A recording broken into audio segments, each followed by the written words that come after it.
granted his ability to travel out of state to join Alabama against Michigan tonight.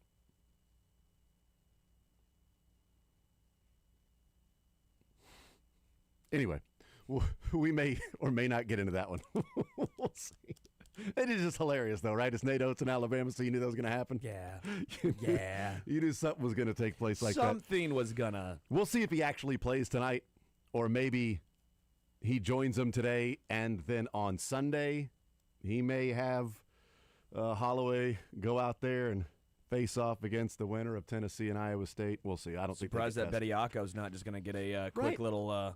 I mean, depending on, you can go to would a judge in Illinois grant Bediako a stay? Alabama, that got overturned.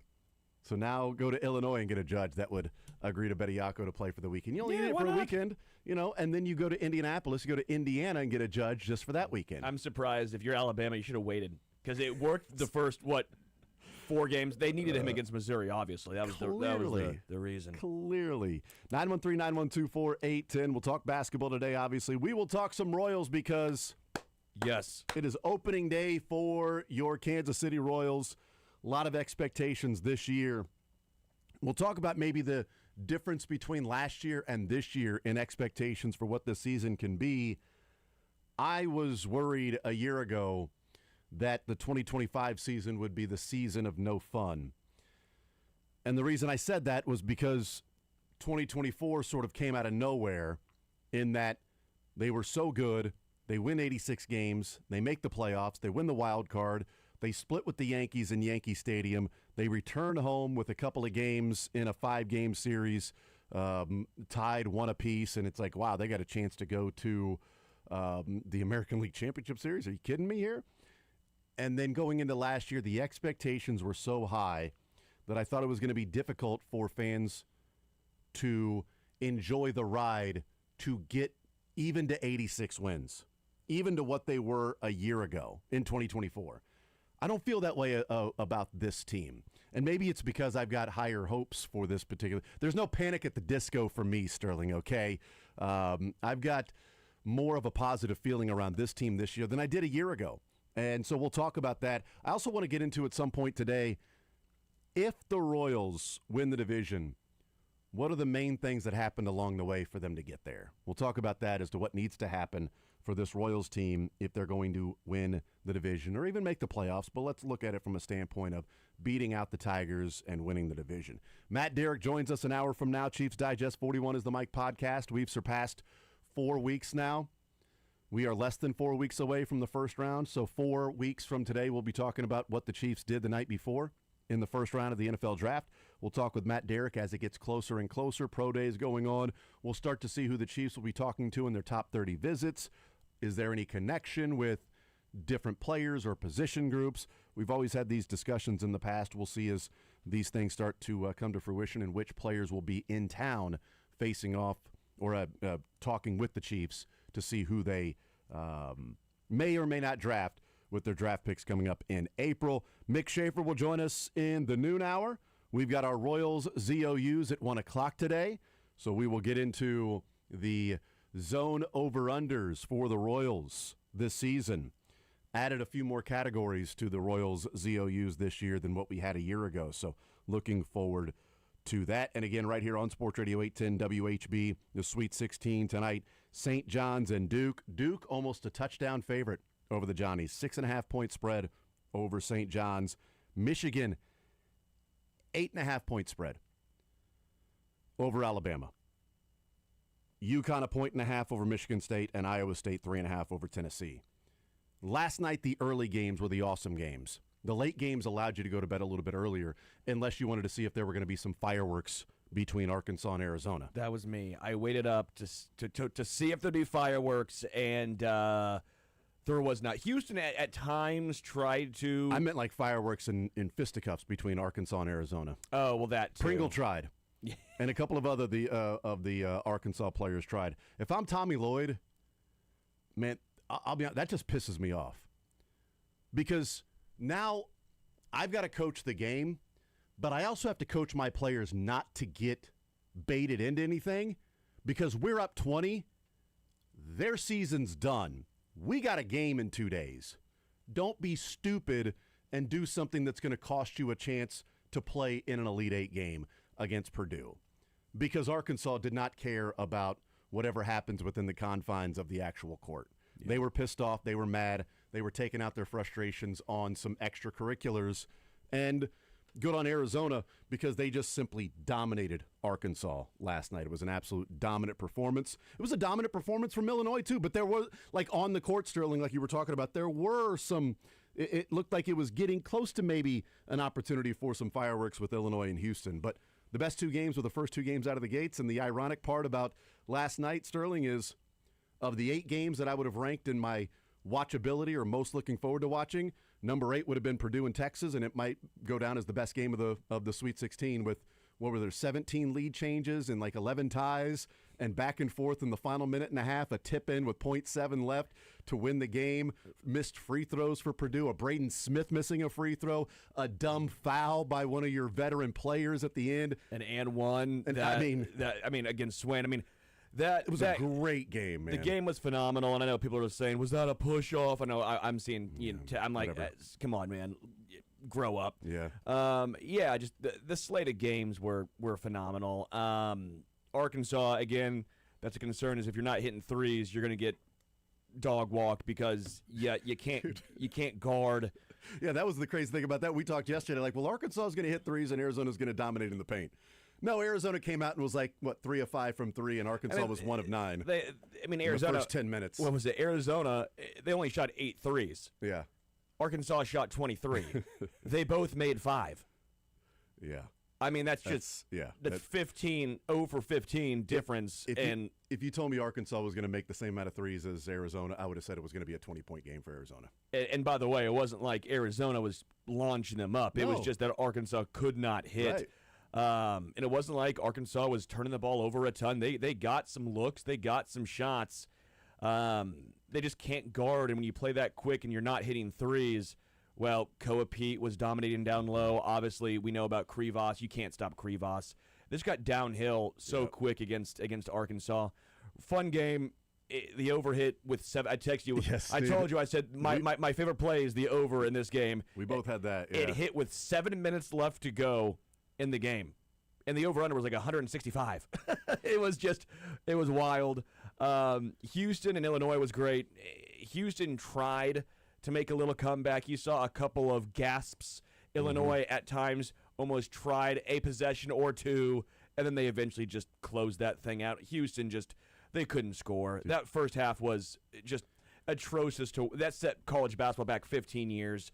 But somehow it's funny watching the games in Houston, the first game versus the second game, of the fireworks in the first game of being, 46-43 at half, and then 25-23 at half the very next game. It was 14-14 with 2.5 minutes left to go in the half. I was like, what are we watching here?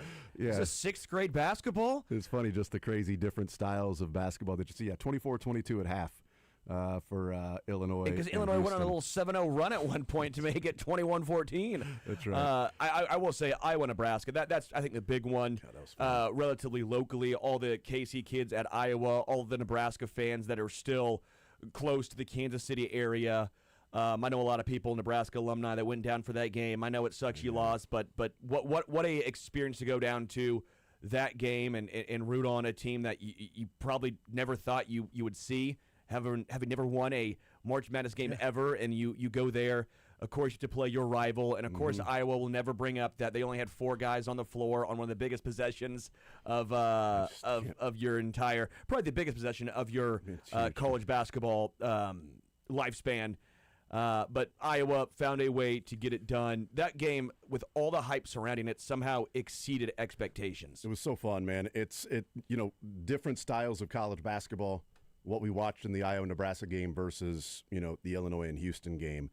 And the Big Ten is the first conference to get into the Final Four this year. I mean, it's Iowa and Illinois. They'll have a Final Four. They could have all 4 regions a Big Ten team win. Michigan State could win the East. Purdue is 1 game away, 40 minutes away from going to the Final Four. Michigan can certainly go to the Final Four out of the Midwest. So we know for a fact the South will have a Big Ten team in the Final Four. Arizona and Illinois both look dominant. I have them both in the Final Four, but they both look dominant in their games. I loved what Kelvin Sampson said after the game about Keaton Wagler, that he said that his body doesn't say 12 rebounds, but his competitiveness does. Because he had 12 rebounds last night against that physical team. So that was really cool. But the Iowa story, the Ben McCollum, the Ben and Bennett story, continues with another chapter in knocking off Nebraska and now playing in an Elite Eight. And the crazy part about, like, what took place at Northwest Missouri State when Bennett was there versus now what's happening at Iowa, Division I NCAA tournament, and what's happening and one game away, 40 minutes away from playing in the Final Four. Let's hear from let's hear from Ben McCollum first before we hear from Fred Hoiberg with the 4 men on the court. Let's talk about the positive part of it before we get into WTF on the Nebraska side with a minute left.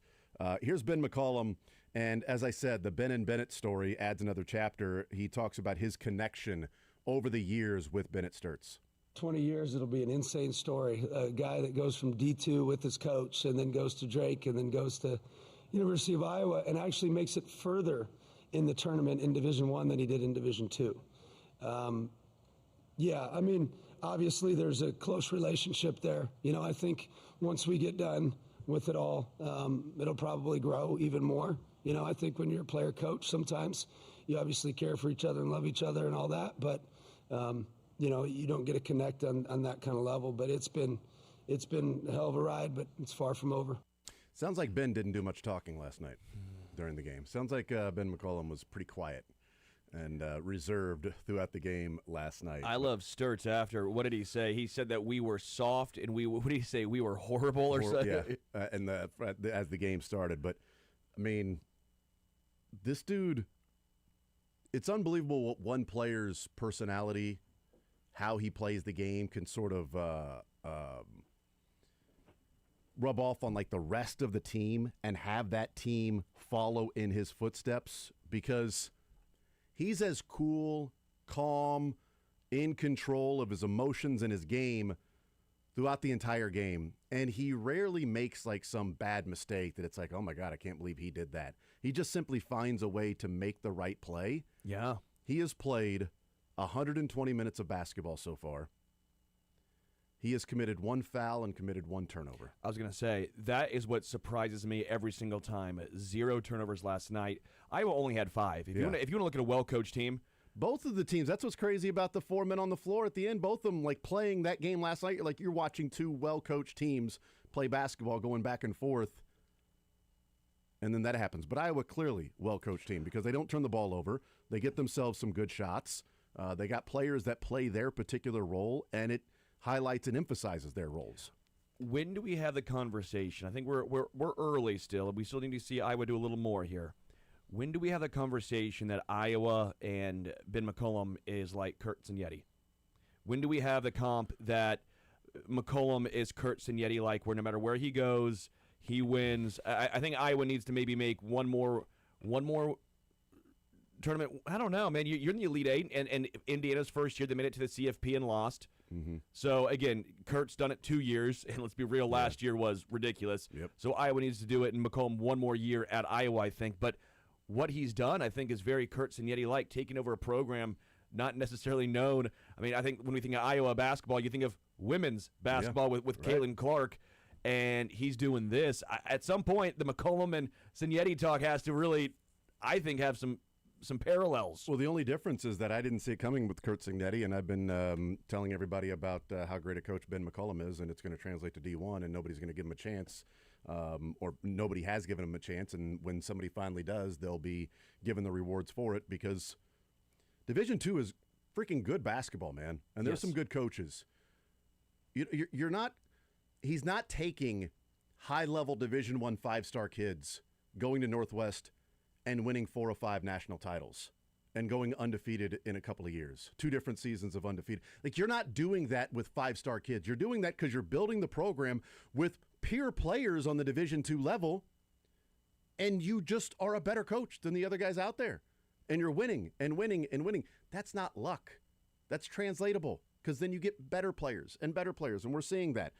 I did not see that happening with Kurt Cignetti because football's different. Yeah. It's a lot more different. It's a lot more difficult.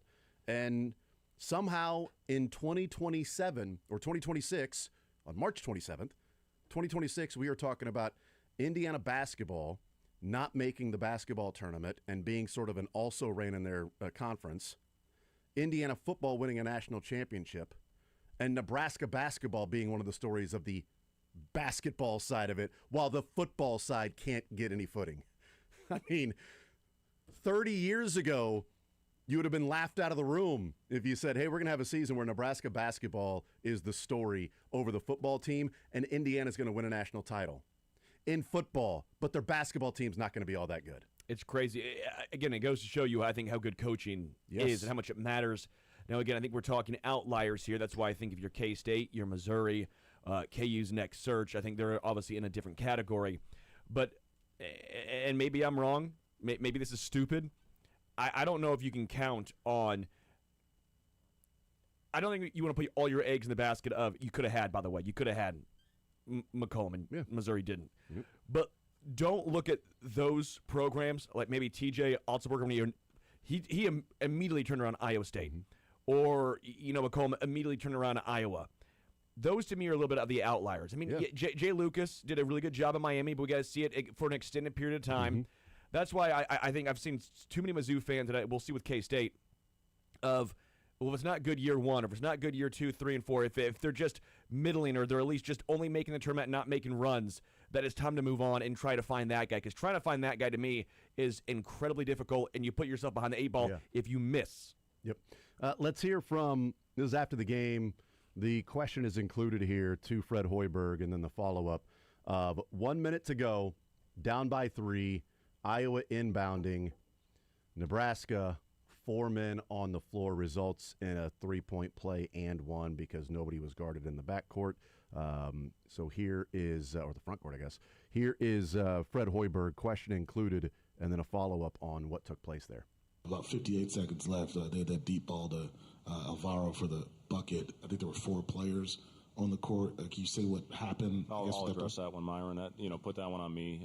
It was a miscommunication, and I'm the head coach. Put that one on me. Just going back to the 4 men on the court on that final inbound. There's some confusion online about if that's the rules. You're supposed to have 5 guys on the court. Were the officials supposed to hold the ball before the ball was put in play? That's a good question, Robin. I've never been in a situation like that. I know they always count to make sure there's not 6. I don't know the rule on that with 4. But, yeah, I mean, again, it was a miscommunication, and, unfortunately it happened. But, as far as the rule, I've never been a part of anything like that.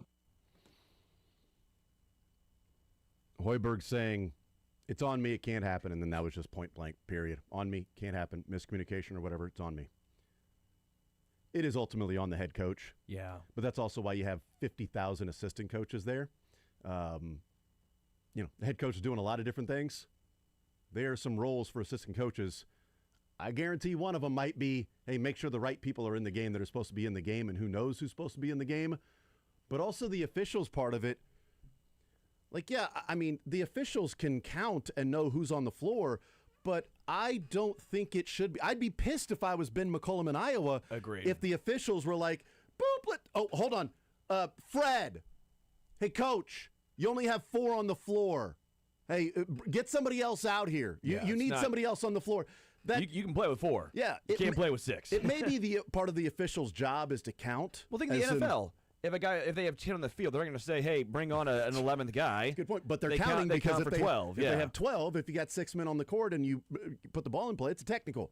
So having 4 men on the floor, see, this is the problem with glorifying Hoosiers, is that Fred Hoiberg wants to go and do all that and say my team's on the floor.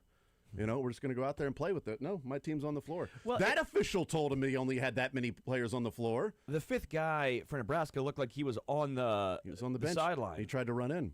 He was on the bench, and all of a sudden he started trying to run in, but he's running into the scorer's table, not running out there on the court. He ran to the scorer's table, and I was like, well, you're still not gonna get in until a dead ball, man. Yeah, was it like hockey? We can just come off the bench. Yeah. You know what you should do? Only have 4 guys, and the 5th guy can come off the bench just straight in. Especially if it's like the other side. Yeah, it's like a cherry pick situation. Right.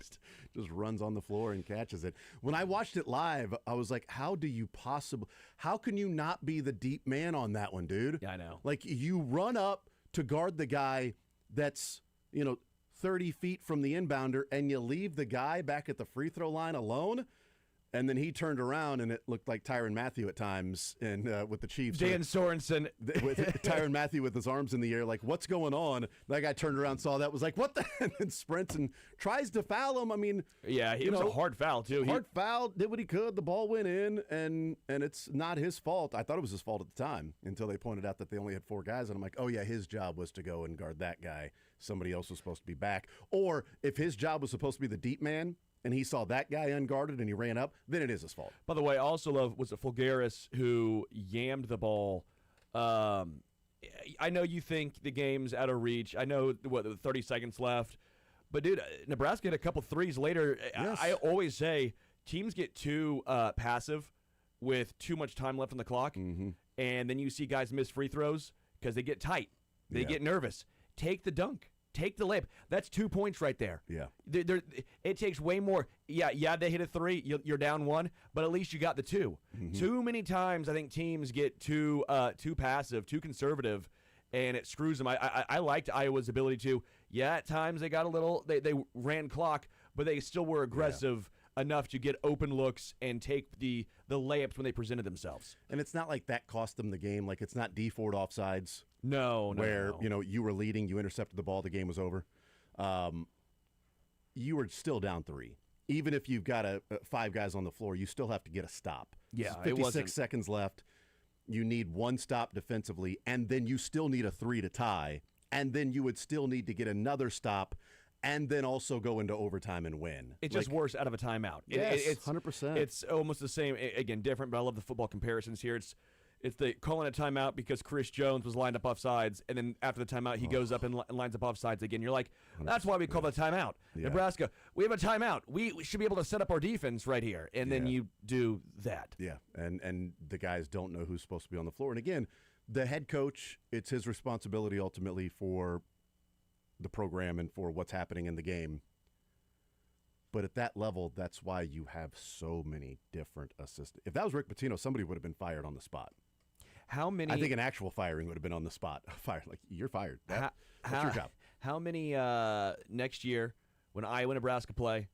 How many Ford jokes will we see? How many from the fans, from the student section? How many Ford jokes will we see? When it's played in Iowa, certainly we will see a lot plethora of that. We'll see a lot of that, and it's unfortunate for Nebraska that the run, how special it was, and shout out the Nebraska fans taking over the arena last night. Yeah, that was cool. Like, there were more fans for Illinois than Houston last night, but it still wasn't the atmosphere that it was the game before with how many fans there were there for Nebraska. Because, again, you get the 1 ticket for both games, and Nebraska just overtook that arena.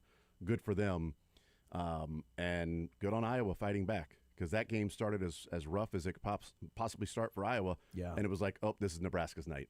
Sanford's hitting threes. You got a freshman knocking down threes here. Like, okay, they're up by double digits early. You can't let Nebraska get hot from behind the arc because then it could be a long game. Iowa just kept battling and battling and fighting and fighting and fighting and finally took a lead.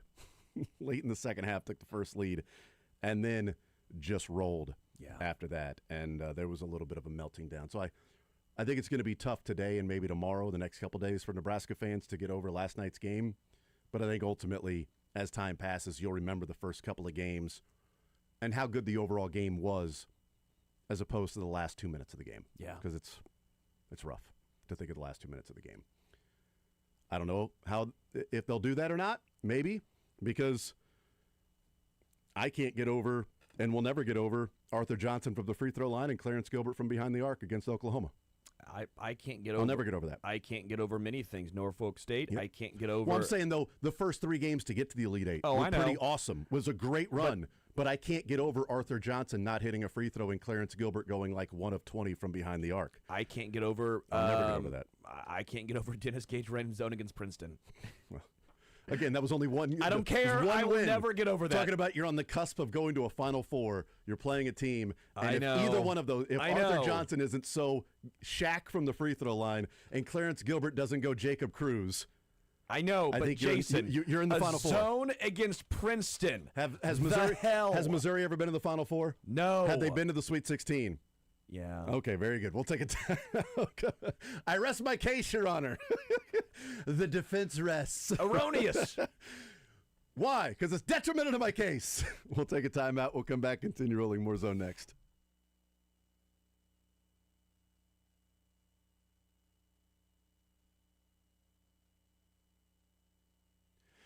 You know, man, if you're out there and you have some symptoms that could be related to low testosterone, well, then why wait around to see if it is related to low testosterone when you can go and figure it out? Simply go to Heartland Men's Health, and they will help you along the way to figure out what some of those things are. Maybe it is low testosterone. Maybe it's some other things as well, because Heartland Men's Health is also helping men go further with 4 targeted body composition plans featuring GH peptides, NAD+, GLP-1, PDA, and more, all designed to boost energy, support metabolism, enhance recovery, accelerate fat loss. And with the low T treatments combined with the body composition programs, most men notice real improvements, more energy, better focus, improved sleep, stronger workouts, and often a renewed libido along the way. Simply schedule a consult with Heartland Men's Health today. They'll do your lab work with you, have your results within 30 minutes, and then a licensed medical provider will review the results with you, discuss your options, help you make the decision together with the medical team. Cost of the appointment, it's $99. That includes medical consult, T, and PSA test. And if you sign up for testosterone treatment the day of your appointment, your visit, it's free. Heartland Men's Health, successfully treating men in the Kansas City area. 3 locations to serve you: Overland Park, Independence between Blue Springs and Lee Summit, and North Kansas City. Call them today at 844-447-6600. Tell them you heard about it right here on Sports Radio 810 WHB, 844-447-6600, or visit heartlandmenshealth.com.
All right, we continue right here on Sports Radio 810 WHB. Jason Anderson with you. Sterling Holmes, Michael Darcy, heading up until 2 o'clock. We'll talk with Matt Derrick coming up at 11 o'clock. Mick Schaefer will join us in the noon hour. Royals ZOUs coming up at 1 o'clock today here on this Friday edition. We're going to do a lot of Royals today as well. Obviously, the last couple of hours probably talk a lot of Royals leading into opening day tonight, 6:15. Cole Reagan's on the mound taking on Chris Sale. Really curious to see what Q does with the lineup and the number of lefties that are in the lineup that will typically be in the lineup every day or close to every day. How does he go about navigating Kaggs, Kyle, and Carter, those three left-handers? One of them is going to have to be in the lineup, essentially, unless you want to put Nick Lofton in the game to start the first game of the season. I doubt it. One of those guys will probably be in the lineup. Which one is that? Who does he need to, quote-unquote, maybe protect with a dominant lefty on the mound like Chris Sale? We'll talk about those things, certainly. 913-912-4810 is the text line to be a part of the show, part of the conversation. I want to play this clip real quick as we're talking about college basketball and we're talking about the games last night, but also you've got Iowa State in action tonight. And we played the clip yesterday from TJ Otzelberger on Wednesday talking about, I just want to address my name being involved in different coaching jobs, parentheses, North Carolina, and talked about the alignment there at Iowa State and what's going on. He was asked yesterday, okay, if you're at Iowa State, why do you think that this program at Iowa State can win big? Why do you think that would be the case at Iowa State? We sustain success. We have a model that we're confident in and we believe in. And, we understand the landscape that we're currently in college athletics. And I look at the coaches who I revere and look up to. Tony Bennett is like my big brother and somebody that I always seek counsel and advice for. And what Tony shares with me over and over again is be who you are, don't change, stay true to yourself, double down in your core values and your beliefs, and those things are good and those things will stand the test of time. And so that's what we believe and that's how we continue to do things. We're proud of how we continue to move forward as an institution, an athletic department, and a basketball program. So there comes a point in this where when you're in the spot that I'm in, that chip on your shoulder that you've always had, when people tend to ask questions or why would you want to do this or why do you believe that? It gives us even more fuel for our fire for what we know we can do and what's in front of us. So we couldn't be more excited about the opportunity that lies ahead. And the thing is, though, you look at it and go, well, why can't Iowa State be that? And what's fascinating to me, what's interesting and sort of breaks the mold to a degree, like we talk about Ben McCollum and what he's doing at Iowa, what he did at Northwest, what he did in the year at Drake. Like, again, not a surprise to me. Been hoping Division I teams would hire him for a while. But what stands out about TJ Otzelberger is that he spent 3 years at South Dakota State. He made the tournament the first 2 years, lost both games. No tournament in 2019. Went to UNLV for 2 years, was 29-30 at the 2 years at UNLV. Then gets hired at Iowa State and has made the tournament every single year, has made 2 different Sweet 16s before this year, so now 3 Sweet 16s, and he's 2 wins away from a Final Four in his 5th year there. After the first 2 years of South Dakota State, he made the tournament. That's really good. Then didn't. UNLV, under 500. There was nothing about TJ Otzelberger at Iowa State that said this guy's going to win in Ames. This guy's going to look at his style. Look at him building programs. Look at the sustained success he's had everywhere else. Well, his style is his medium shirts. That's a good point. He does have style that way, and the beautiful hair. I mean, he's got some nice hair with the medium shirts and everything. But there's nothing about Otzelberger in his past as a head coach that would say, that's the hire. Yeah. That's the guy right now. And Iowa State was not hitting a home run when they hired Otzelberger at the time. They were bringing back a guy that was familiar with Iowa State, but hadn't proven that he could win as a head coach. And now he's moving up After being under 500 2 years at UNLV, he's getting a promotion. Like, it's the real definition of what people said about Lane Kiffin. Like, oh, he's failing up. Well, no, Lane Kiffin didn't get fired and get a better job. He just left one job to go to the other one. But he didn't get fired and get a better job. Otzelberger didn't get fired. But 2 years under 500, and then he gets a job at Iowa State. That's a much better job than UNLV. Yeah. But shout out the Iowa State athletic department to say, we don't need the evidence of concept. We understand concept and connection here. We'll then produce the evidence that this guy is a really good coach, and we'll be able to prove that in Ames. And also adjusting to today's college basketball. Like, you're going out and getting transfers. Joshua Jefferson didn't start there. He was a mid-major guy that, gets to Iowa State, plays a couple of years, turns into being one of the best players in America. And he's adjusted from a really tough defensive sort of Houston-type team that didn't score a lot to then, hey, they're shooting a bunch of threes. They're defending and shooting threes and doing a great job of that along the way. Well, sometimes just basically what it shows you is so difficult to figure out who's going to be the next great head coach. Mm-hmm. I mean, you're right. Yeah. I mean, McCollum and Otzelberger are two vastly different, and yet both are incredibly successful and clearly successful where they're at. You just never know. I mean, Jerome Tang was very successful year one, and then was clearly not.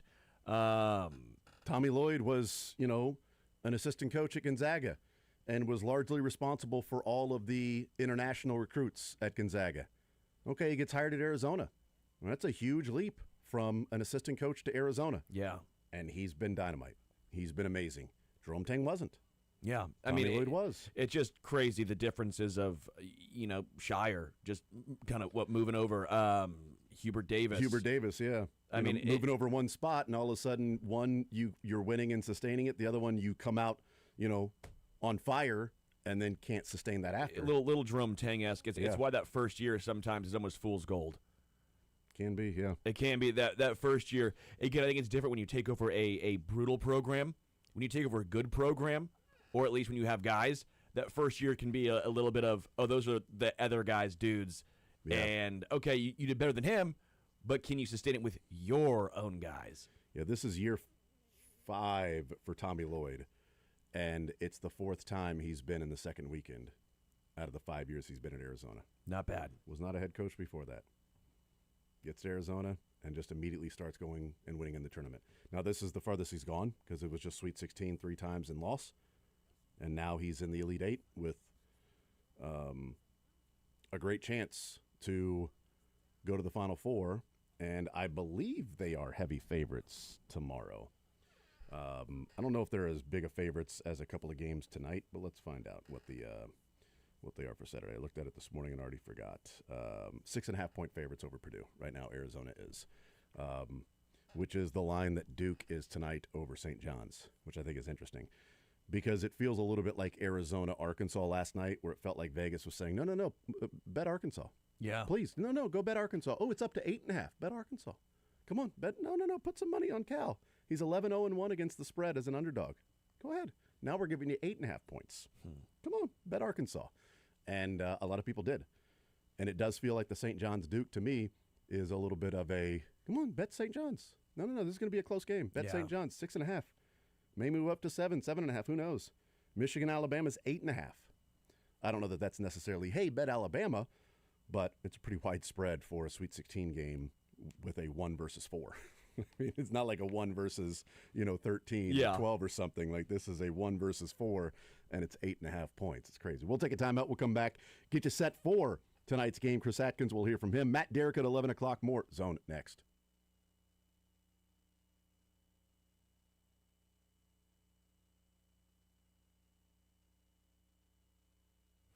Right now, new FanDuel customers can get up to $300 back in bonus bets every day for 10 days. So here's how this works. If you place a tournament bet using the token, and if it does not win, you'll get up to $300 back in bonus bets every single day for 10 straight days. Did all right yesterday. I was on the positive side of things.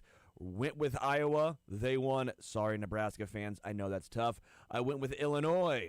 They won. Pretty nice right there. I went with the over That was very easily hit in that Arkansas Arizona game, but I didn't get the over in the Houston game. Shockingly, when it was 14-14 with 3 minutes left to go in the first half, that over did not hit. But guess what? It's okay, because if you would have been a new customer and you signed up with this deal, you would have got that one back in bonus bets, and the other ones would have hit. It's just that simple. You can even mix things up with same-game parlays for shots at even bigger payouts. Go safe, go spicy. The choice is up to you. So all you need to do is visit FanDuel.com/local to sign up today. Missouri, 21 plus and present in Missouri. Bonus bets are non-withdrawable and expire 7 days after receipt. Tokens are received in increments of 1 per day. Restrictions apply. See terms at sportsbook.fanduel.com. Gambling problem? Call 1-800-GAMBLER.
All right, we continue right here on Sports Radio 810 WHB. Jason Anderson with you on this Friday edition. And on the phone live once again, the legendary sports handicapper Christopher Atkins, owner of GBIWins.com. Chris has been in the sports handicap world now for 43 years. He knows how to beat the books against the point spread on any given game day. Tonight, documented as Chris's Sweet 16 tournament game of the year between St. John's and Duke. And Chris is willing to prove to you what winning is all about. Absolutely free All you got to do right now is dial 1-800-885-2525. That's 800-885-2525 and get Chris's Sweet 16 Game of the Year between St. John's and Duke. Absolutely free. Chris, I know your clients had a great day yesterday, so tell us what you got going on with the Game of the Year coming up tonight. Jason, what's happening? Thanks for having me back. And once again, you and I know each other for a while now. I'm going to give you an early Christmas gift. It's a Christmas gift this evening in March, absolutely free. Like you said, Duke is playing St. John's at Capital One Arena. Guys, I eat, sleep, and drink college basketball. I truly believe, Jason, that there are 4 games tonight. One of these teams is definitely going to win the whole tournament. If you have a night tonight where you could sit back, drink a beer, relax with your family, your wife, your kids, your dogs, sit back and watch all 4 games. But I've established information on this St. John's game playing Duke, and it's absolutely free this evening if you call 1-800-885-2525. That's 1-800-885-2525. Tonight is absolutely free. Guys, listen to me closely. I've been doing this now for 42 years. I know how to beat the books against the point spread on any given game day. Tonight is a bankroll builder. It does not get any better with the information that I have. And, Jason, it's absolutely free. All your listeners have to do right now is dial 1-800-885-2525. That's 1-800-885-2525. Get the free winner of tonight's Duke St. John's game against the point spread and be a winner. When you say, Chris, the documented Game of the Year for the Sweet 16 coming up tonight, what do you mean by that documented Game of the Year? You know what? In every level of this tournament, we have a game that we key in on, okay? This happens to be that game. St. John's Duke is a game that my clients are quadrupling their gameplay on this evening. So it's free, like I said. I want to give it to everybody who calls just to prove that information makes people money. And again, winning is a way of life. So what you have to do right now, it's absolutely free, is dial 1-800-885-2525. Again, that's 1-800-885-2525. Get the information on tonight's St. John's Duke game. Take that money and bang out the rest of the weekend and make yourself an absolute ton of money. Once again, 1-800-885-2525. No sales pitches, no hype, just one free winner this evening. It is my game of the year. Duke playing St. John's, free. Call me now. Chris, I know this is off the topic and random here, but you're there in New York. So many people said the Johnnies couldn't do it again, that St. John's was never going to be able to win. You can't win there anymore. And here we're talking about the game of the year involving St. John's and Duke with what Rick Pitino's done with the Johnnies. I mean, listen, if you have a coach like Rick Pitino in your corner, there's a shot that you can go the whole distance. I mean, I'm not quite sure about that. I'm about 25 minutes from St. John's, from the campus there, so I do see them playing a lot. But the bottom line is this. Winning is a way of life. Pitino knows how to win. Whether I use the game large tonight or go with another game, I mean, I'm all over this game. Jason, Yeah. I'm telling you right now, this St. John's Duke game is one of the best games of the season so far. And again, I'm going to give it to all your listeners just to prove a point. I'm going to say this number slow right now so your players can call me. It's 1-800-885-2525. Again, call me now. I'll give you the winner. 1-800-885-2525. Winning a way of life for Rick and for Chris as well. Been beating the books against the point spread year after year. Last year, 28-4 against the spread in the tournament. His mantra is winning is that way of life, just as Rick Pitino has done that. And that St. John's Duke game of the year coming up tonight, 1-800-885-2525. Absolutely free just by dialing that to talk to Chris right now, 1-800-885-2525. Chris, you're the man. Best of luck tonight, and we'll see what happens tonight and this weekend. Jason, enjoy the game tonight. Enjoy the weekend, guys. 1-800-885-2525. Free winner this evening. There he is, Chris Atkins, GBIwins.com. We'll take a timeout, come back. We'll talk with Matt Derrick coming up next.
All right, hanging out on Friday edition of The Zone. Sports Radio 810 WHB. Jason Anderson with you, Sterling Holmes, Michael Darcy. We hang out with Matt Derrick here for the hour on this Friday. We got some Royal ZOUs coming up at 1 o'clock. We've got a couple of sound bites to eliminate in our bracket of sound. We'll do that as well. So all that still to come here on this Friday edition of The Zone. Matt, what's up, brother? How you doing? I am doing well. Good. I am marveling at the repair work that has been done after Nate Bucati destroyed the microphone over here. Yeah, were you in when that happened? Wait, what happened? Or on the phone? Or I was on the phone right after it happened. So when I came on, Bods and Boddicker and Drake were over there trying to fix that. And I've been wondering for about a week and a half now what the bleep has happened to this microphone stand. Well, I mean, yeah, the bolts sometimes get stripped and everything, but yeah, so you got that thing right there.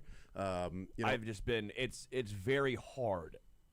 You know, it doesn't happen over here on this microphone because I'm constantly tightening up these bolts So while I'm doing that. you have a loose microphone stand. No, I don't. It's not loose. It's very much tight since I'm tightening it up every single time. No, I'm here. saying like There's no way, the arm. There's no way that Seren will ever sit down or anybody else at 2 o'clock and have this thing fall apart because the bolts got loose and weren't tightened up. So I've been scared to ask, what that bird just flew directly into that glass. That's what you've been scared to ask about? Loud. That was a loud bird. And it's fine. The bird just waltzed away. What the hell happened to this? I don't. I mean, I just assumed that One of the bolts got stripped and it somebody fell out. somebody said something nasty about soccer, and Nate just destroyed. Probably it. what happened. That is probably what I'm happened. just surprised it wasn't me. Yes, So. Matt Derrick is hanging out with us. Matt, did you watch the games last night? Did you stay up to watch those games, or did you allow the second games to give you a little bit of sleep since they got out of hand? I would like to say that I just allowed them to put me to sleep, but I did not actually catch any of the action last night. I apologize. Look at this you, is man. very unlike me. It is, yeah. Well, you know what? Missouri loses, he's out. I'm out. Just Although, out. What's the point? What's the point? I mean, I will admit, I mean, the state of college basketball, the way that it works and everything now has diminished my interest. And unlike you, I mean, I've also fallen susceptible to age.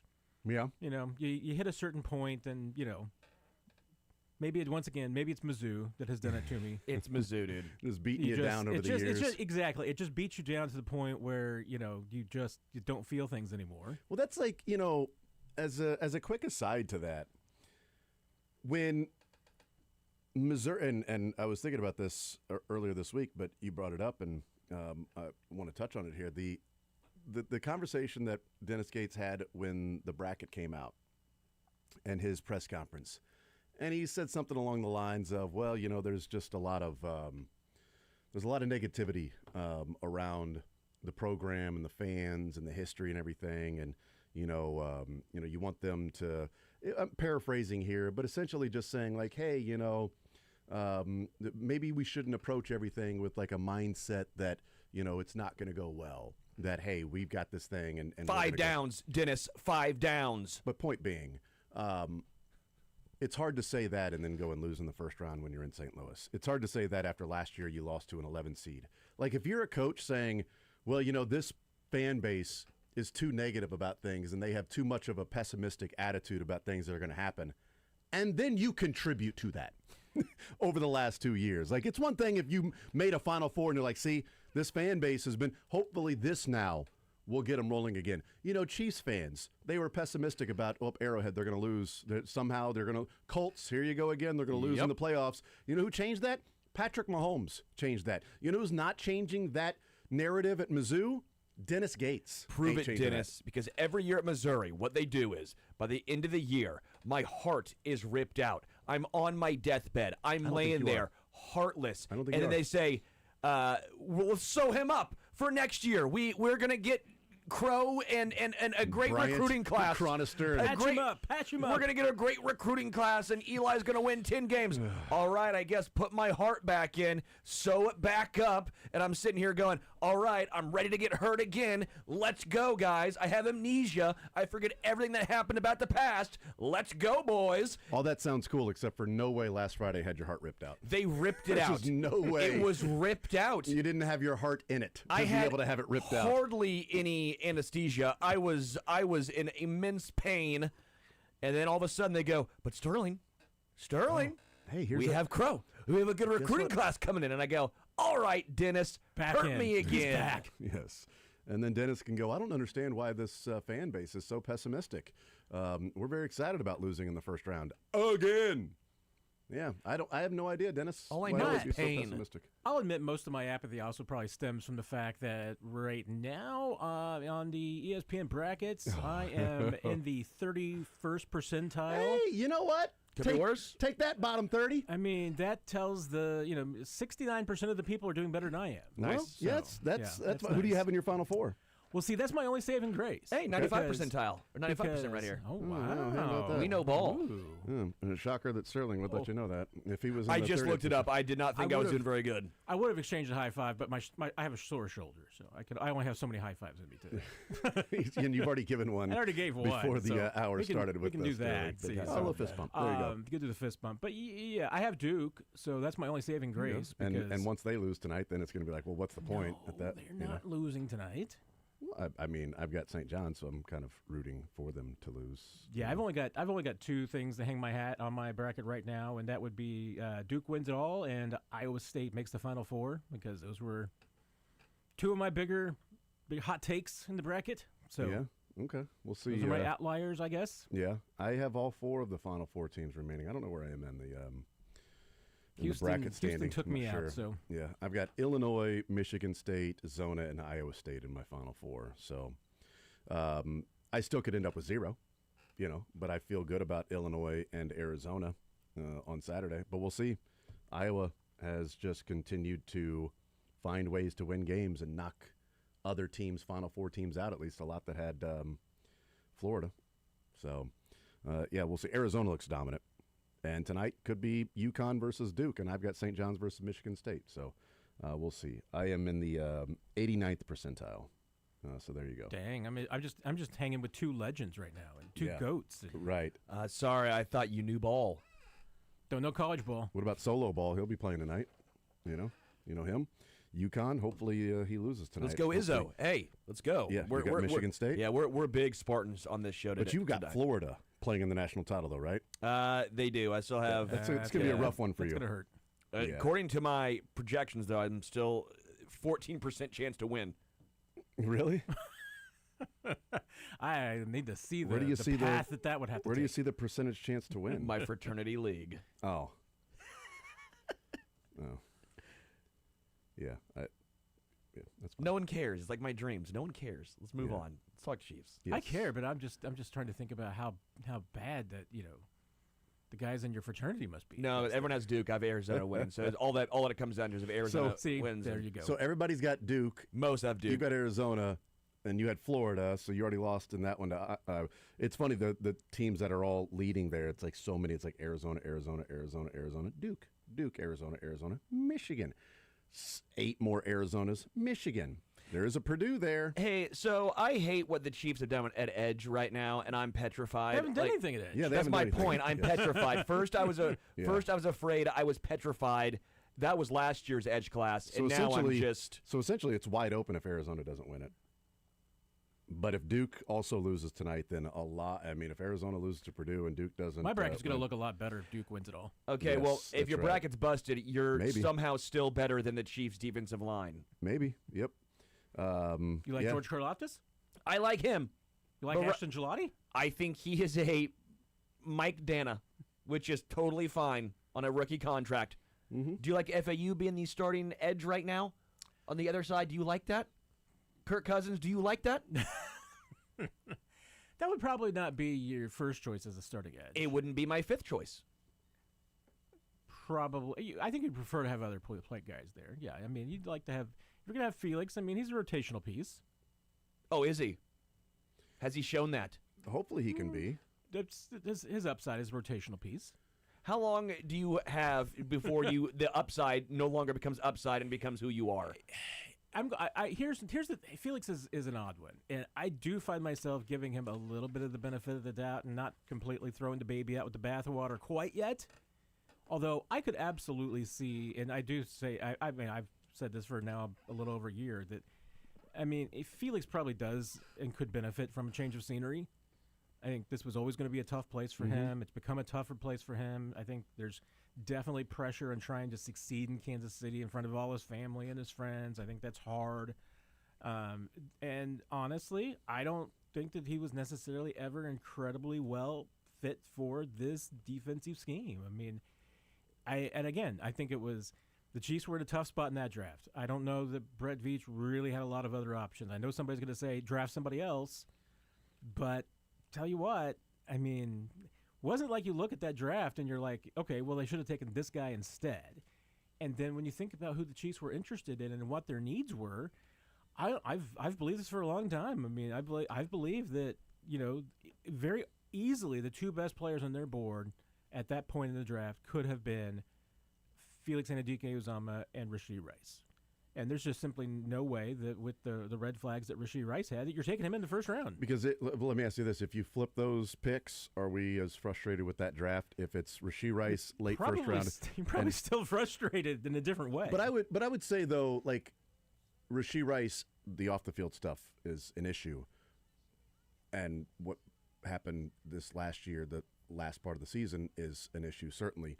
But Rashee Rice looks way more closer to a first-round draft pick than FAU does, whereas FAU was a first-rounder. It's like, wow, you missed on that, and you got Rashee Rice in the second round, where you could have had a much better player in the first round and Rashee Rice in the second round.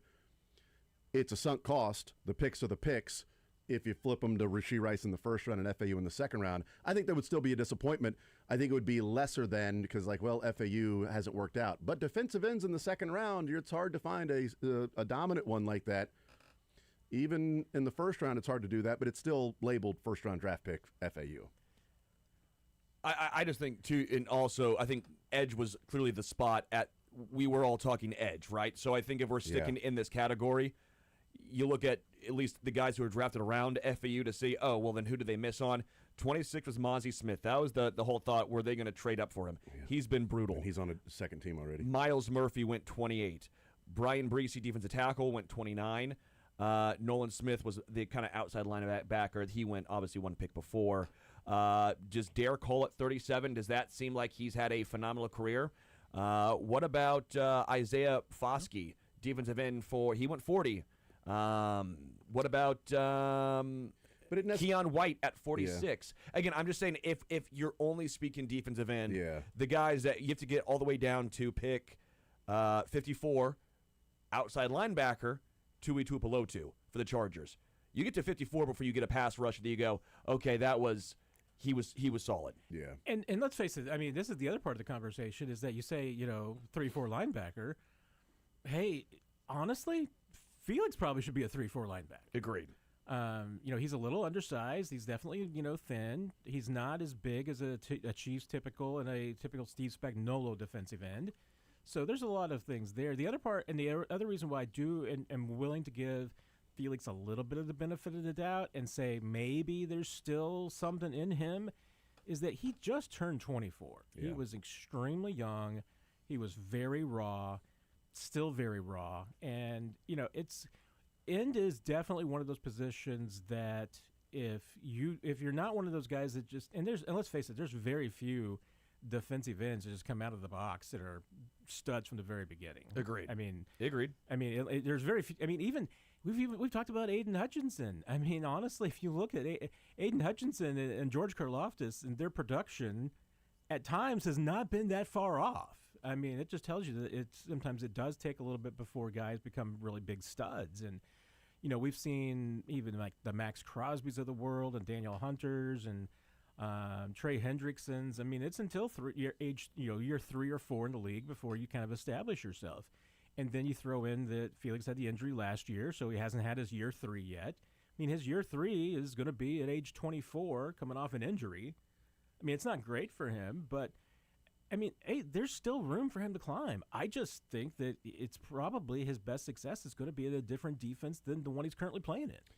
I wonder, too, I brought this up last year, that I don't know how bad, clearly they thought the hamstring injury was bad enough that it ended the season, and they put him on IR. If that was Karlaftis, would he have been placed on IR?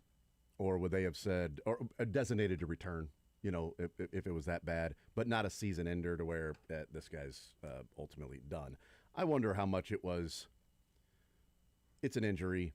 It's going to take some time to get back. And even when he gets back, then he'll have to get back into shape. And then is he going to be somebody that the last 4, 5, 6 weeks is that impactful that we definitely want to bring him back and be a part of this team, as opposed to you rehab, take your time getting back, and then once you're back full 100%, then you just worry about 2026 instead of trying to get back now. I don't think it's a season ender for Karlaftis. I think it's a season ender for FAU because of where he was in his career and where he was on the depth chart. And maybe a little bit of out of sight, out of mind, so we don't have to hear about first-round bust Felix saying Udike Uzama isn't playing, and Spags, why aren't you playing this guy? I think all of those things could be included in that. Could very well have been, and again, you're right. I mean, if it's Karlaftis, then there's a reasonable chance that maybe it's more likely that he goes on designated to return injured reserve. You get 2 of those to start the season. So I'm trying to remember. I think the Chiefs used both of theirs before. I mean, and this was after they had placed Felix on injured reserve. Now, hey, you go under surgery. Rasheed Rice would have been one of them, wouldn't he? No, he was suspended. Okay. Nazik Johnson was just a one, suspension. and I'm trying to remember. Did Brennan Stool get? Might have been Brenningstool. Yeah, Brenningstool might have been IR designated. Not great when a UDFA tight ends over. But they were, And they made that decision before. Yeah. So, and again, a surgery on a hamstring usually is, I mean, at least for young guys, a lot of times season injury. I mean, season ending, because if they don't think you're going to be able to come back and make much of a contribution, then it's best to shut you down. I mean, they did the same thing with Byron Pringle when he was a rookie. He had a hamstring injury at the same time, concept in August, and they shut him down. Yeah, it's even going back to that draft, it's like, well, they took FAU. They could have taken Sam Laporta. Okay, they could have taken Michael Mayer. Yeah. That went right after Sam Laporta. So, there were back-to-back tight ends taken, Laporta and Mayer. It's like, oh, man, you could have got Laporta. You could have got Mayer. Could have Mayer's drafted. still a fine tight end, though. He's a fine tight end, but it's not the game okay. Well, you changer. got Sam Yeah. Laporta, you got Tucker Kraft, you got your next Travis Kelce, and you missed on that obvious guy that was the next Kelce. Because anybody can just go down and look and pick out Byron Young in the 3rd round to the Rams. You're like, you could have had him. Well, he was also a 3rd rounder. You probably weren't picking him at 31. You could have got Luke Musgrave. And then the next tight end they drafted was the better one. So, I mean, there were 3 tight ends taken in the 2nd round. Laporta, Musgrave, and Mayer. You could have had Laporta, and you could have had a couple. Oh, and Schoonmaker for the Cowboys was drafted with the 58th pick there. Oh, you know what? I apologize. There was one more tight end taken in the 2nd round. It was Brenton Strange. It's pretty good. Oh, I do like Brenton For Strange. Jacksonville. Yeah, that was a late 2nd rounder. Yeah. That was after the Chiefs took Rasheed Rice, though. We'll take a timeout. We'll come back. I want to continue that conversation of what is the transition then for the Chiefs? Because we thought last year the transition would be Kelce to Rasheed Rice. Kelce's returning another year. Kelce and Rasheed Rice both may not be on the Chiefs in 2027. So where does the transition take place for this Chiefs offense and Patrick Mahomes in the passing game, from having your security blanket, from the offense being sort of surrounded, or the straw that stirs the drink outside of Mahomes being Kelce? How do they transition from what they've been to what they have to be moving forward? We'll do that with Matt Derrick next.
Friday edition of The Zone. We'll talk some Royals coming up in the noon hour. We're going to go through some of the things if we create the scenario that, or as Matt Derrick likes to say, scenario. If we create the scenario, oops, my bad, that's my scenario. You're gonna take me down a trip here and everything. Yeah. But I'm going to admit, because I mean, my understanding from a long way back and to today and everything, and I think I've looked it up in the dictionary. Yeah.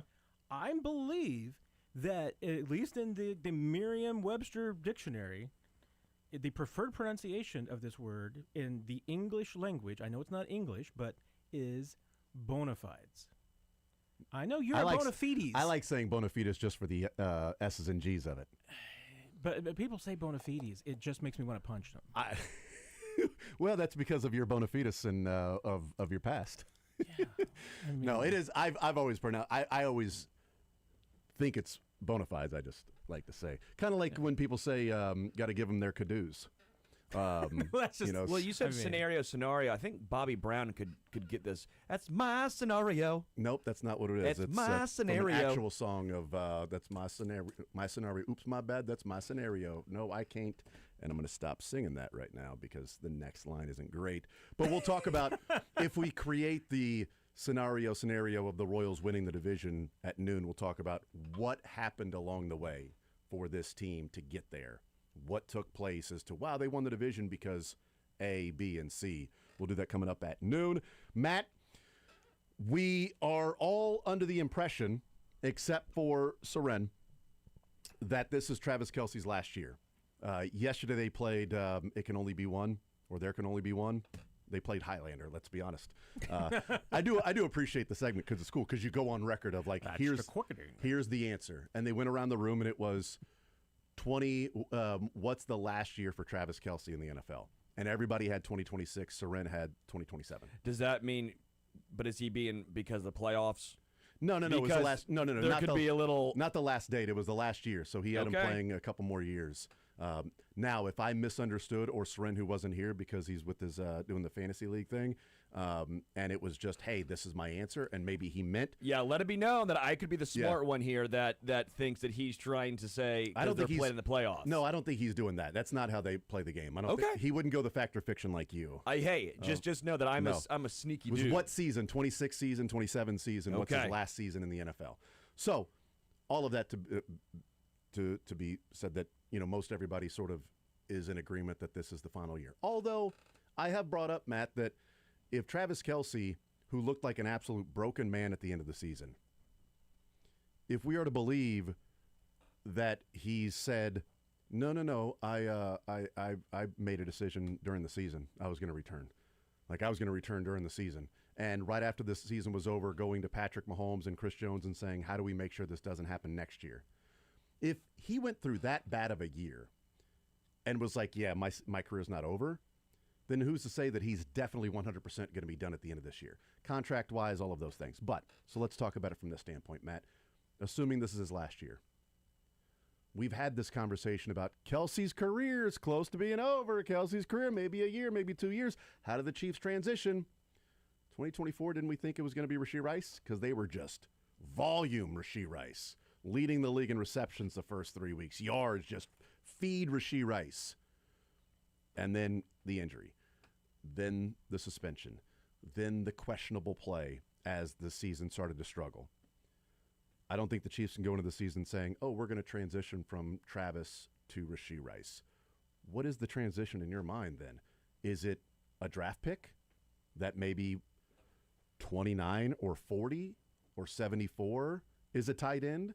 And this is a, quote, deeper tight end draft? Is it a free agent? Is it from tight end to then wide receiver? And maybe they go more volume wide receivers or something like that. How do you foresee the Chiefs with the post-Kelce, Mahomes, Andy Reid offense? Yeah, it is a great question because, I don't know if the Chiefs' leading wide receiver or pass catcher in 2027 is currently on the roster.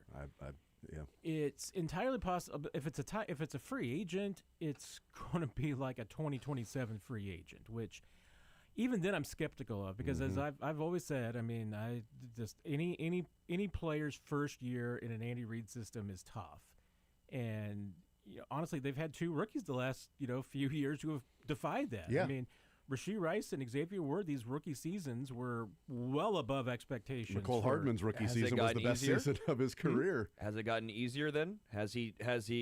I still think that with Interesting Rasheed question. Rice and with Xavier Worthy, it was lack of options. Yeah. That was Maybe forced the into reason. playing time. You I mean, didn't yeah, have they to- had Royals no- never got a chance. Yeah. no other place to go with the football Yeah. than those two guys. Tyquan had a point. pretty good year one Well, as, that was a, as year a free two, agent. 'cause Well, you're right. He was Yeah, in he the, was- he had yeah. a full off season, and he was in the.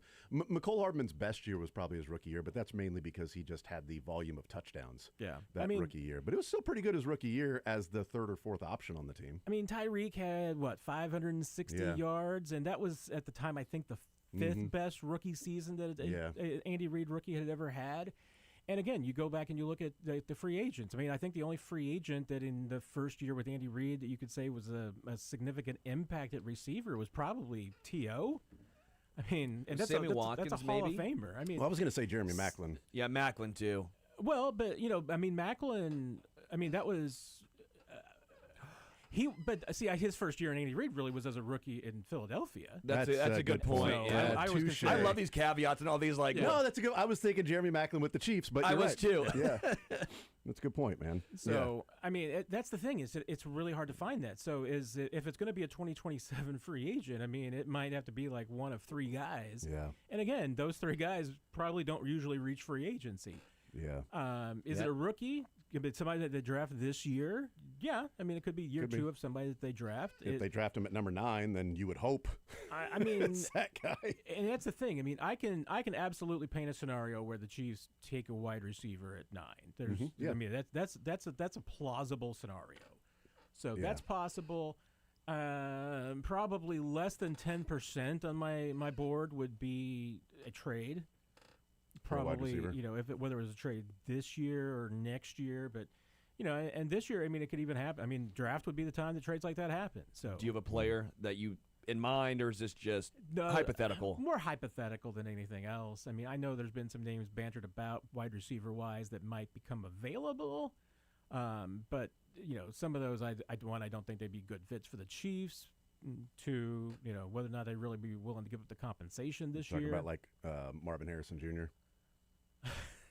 That's the one that I've That's heard possible. about. Yeah, I mean That's the one that I've. I've heard of. Like, okay, well, if they're going to trade for mean- somebody, are the Cardinals just ready to full on sort of rebuild, replenish, and things like that? Then would it be Marvin Harrison Jr.? Brian Thomas Jr. was talked about with the Jags. If because you're a they got junior, Michael Pittman Jr. earlier All the before. juniors.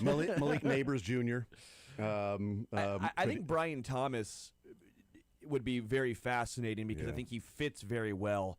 I think Marvin Harrison Jr. is intriguing because I think you see the upside and the glimpses of, oh man, he makes some plays that you don't see a lot of receivers make, but you see a lot of the inconsistencies, just the I don't know if it's mental lapses.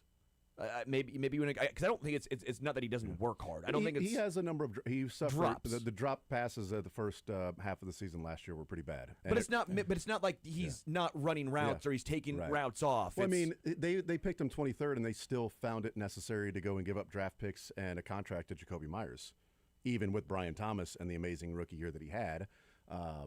So, I mean, we'll see. Maybe it is a wide receiver they draft, but I do wonder, like, we've seen, Matt, the wide receiver contracts have just exploded, and that's not coming back to the pack. The salary cap is only getting bigger and bigger, and you see JSN surpass Jamar Chase by $2 million, not by 100,000. So I'm the highest paid, wide receiver. No, he went to 42 instead of 40 with JSN. Now, average annual value versus guaranteed dollars, but there is still the value in a high level stud tight end for what he can bring receiving wise and the quote unquote bargain that he brings in shopping on the sales rack for an impact player.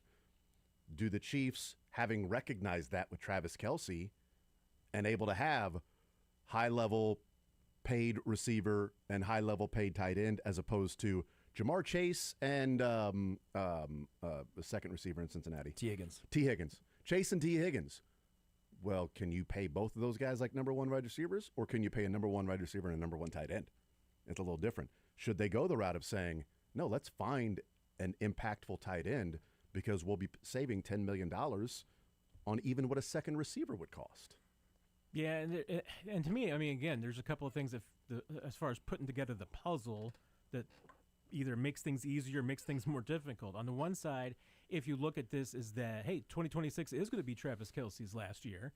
Well, now there's a $12 million puzzle piece that you can fit of salary and everything that you could apply towards a receiver if that's what you end up going for. I mean, the difficult thing here is that Andy Reid's offense runs to the tight end. So, I mean, you need a good tight end, whether it can be an elite tight end who's affordable, which is probably going to have to be somebody that you draft. Yeah. I mean, there's other options out there, obviously, and maybe it's a trade for a guy that you just think is undervalued or underutilized, and you can, turn him into something here. It's not untoward of. The other more difficult part of the puzzle piece is that if you bring in running back into the equation, and it's like, okay, well, you only have so much money to spread around at running back, tight end, and wide receiver. Well, you're already paying your running back like a elite tight end. Sure. So close to an elite tight end, because the tight end money is starting to go up with obviously with McBride, and we'll see Bowers. Yeah. I do wonder, and I think it's a great question, Jason, as far as do you go for the elite tight end versus the wide receiver too? But I agree to an extent, but the pushback I give is I think we're almost too close. We're so used to seeing elite tight ends in Kansas City because of basically Gonzalez almost directly into Kelce that you go, oh, yeah, just do that. How many elite tight ends are there in the NFL right now? 5? I mean, and that's the crazy thing, man. That's all. 5? I mean, McBride. McBride, Bowers. Kelce is, wherever you want to think about him. I'd probably say George Kittle still. I think Tucker Kraft when healthy. God, are we missing? Is Tyler Warren? Not throwing the Porter Hawkinson. Kittle when healthy. But he was in the equation. I mean, yeah, Kittle. If you already said that, I'm sorry. I'm thinking. Yeah, it's basically about 5 guys. Is my point. Yeah, it's basically around 5 guys you'd say are elite tight end game changers. Well, then is there? Sorry, go ahead. Finish your point because I was going to bring something else up. And so, I think the answer is yeah, that because even then you're saving money versus wide receiver 2s. Yeah. But how many good wide receiver 2s are there in the NFL? There's 15, 20. I mean, the odds of you getting a good wide receiver 2 are much higher finding that than finding an elite tight end. But the difference being, though, is finding an elite tight end, he's your elite tight end. Finding a number 2 that you're paying the top money for a number 2, what if he's a number 1 on your team? Now you're paying high-end number 2 money, and you don't have a number 1 receiver on your team, and he's now having to be the number 1 guy because you don't have the elite tight end or a number 1 receiver. Jalen Waddle's probably the example of that in Denver. Right, but they've got Cortland Sutton, that's there. So they got 2 guys to really bounce off of. And kind of echoing your point, Sterling, is that I think Chiefs fans have a naturally distorted view of what an elite tight end is. Because they've watched 2 of the 2 GOATs. Yeah, I mean, okay, last year, Trey McBride led tight ends with 1,239 yards. Okay. In Travis Kelce's 7-year stretch, that was an average year. Correct. I mean, that wasn't an elite year for You're Travis. right. That was an average year. That's a good point. Number 2 was Kyle Pitts at 928. So, we're talking about last year, there was only 1,000-yard tight end. Correct. He also had Kelce was 4th. Yeah, but McBride had almost 130 receptions and double-digit touchdowns to go along with those 1,200 yards. So it wasn't just the yards; it was the volume of, leading.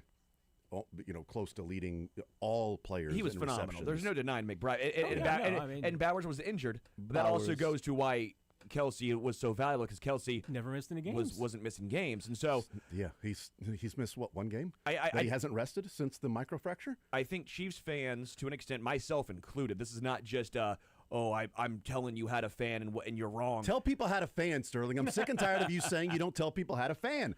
Put your foot down and tell them what it's like to be a fan and what they should do. Go! I think there's 3 position groups that Chiefs fans have at times had a distorted view on because of the historic aspect.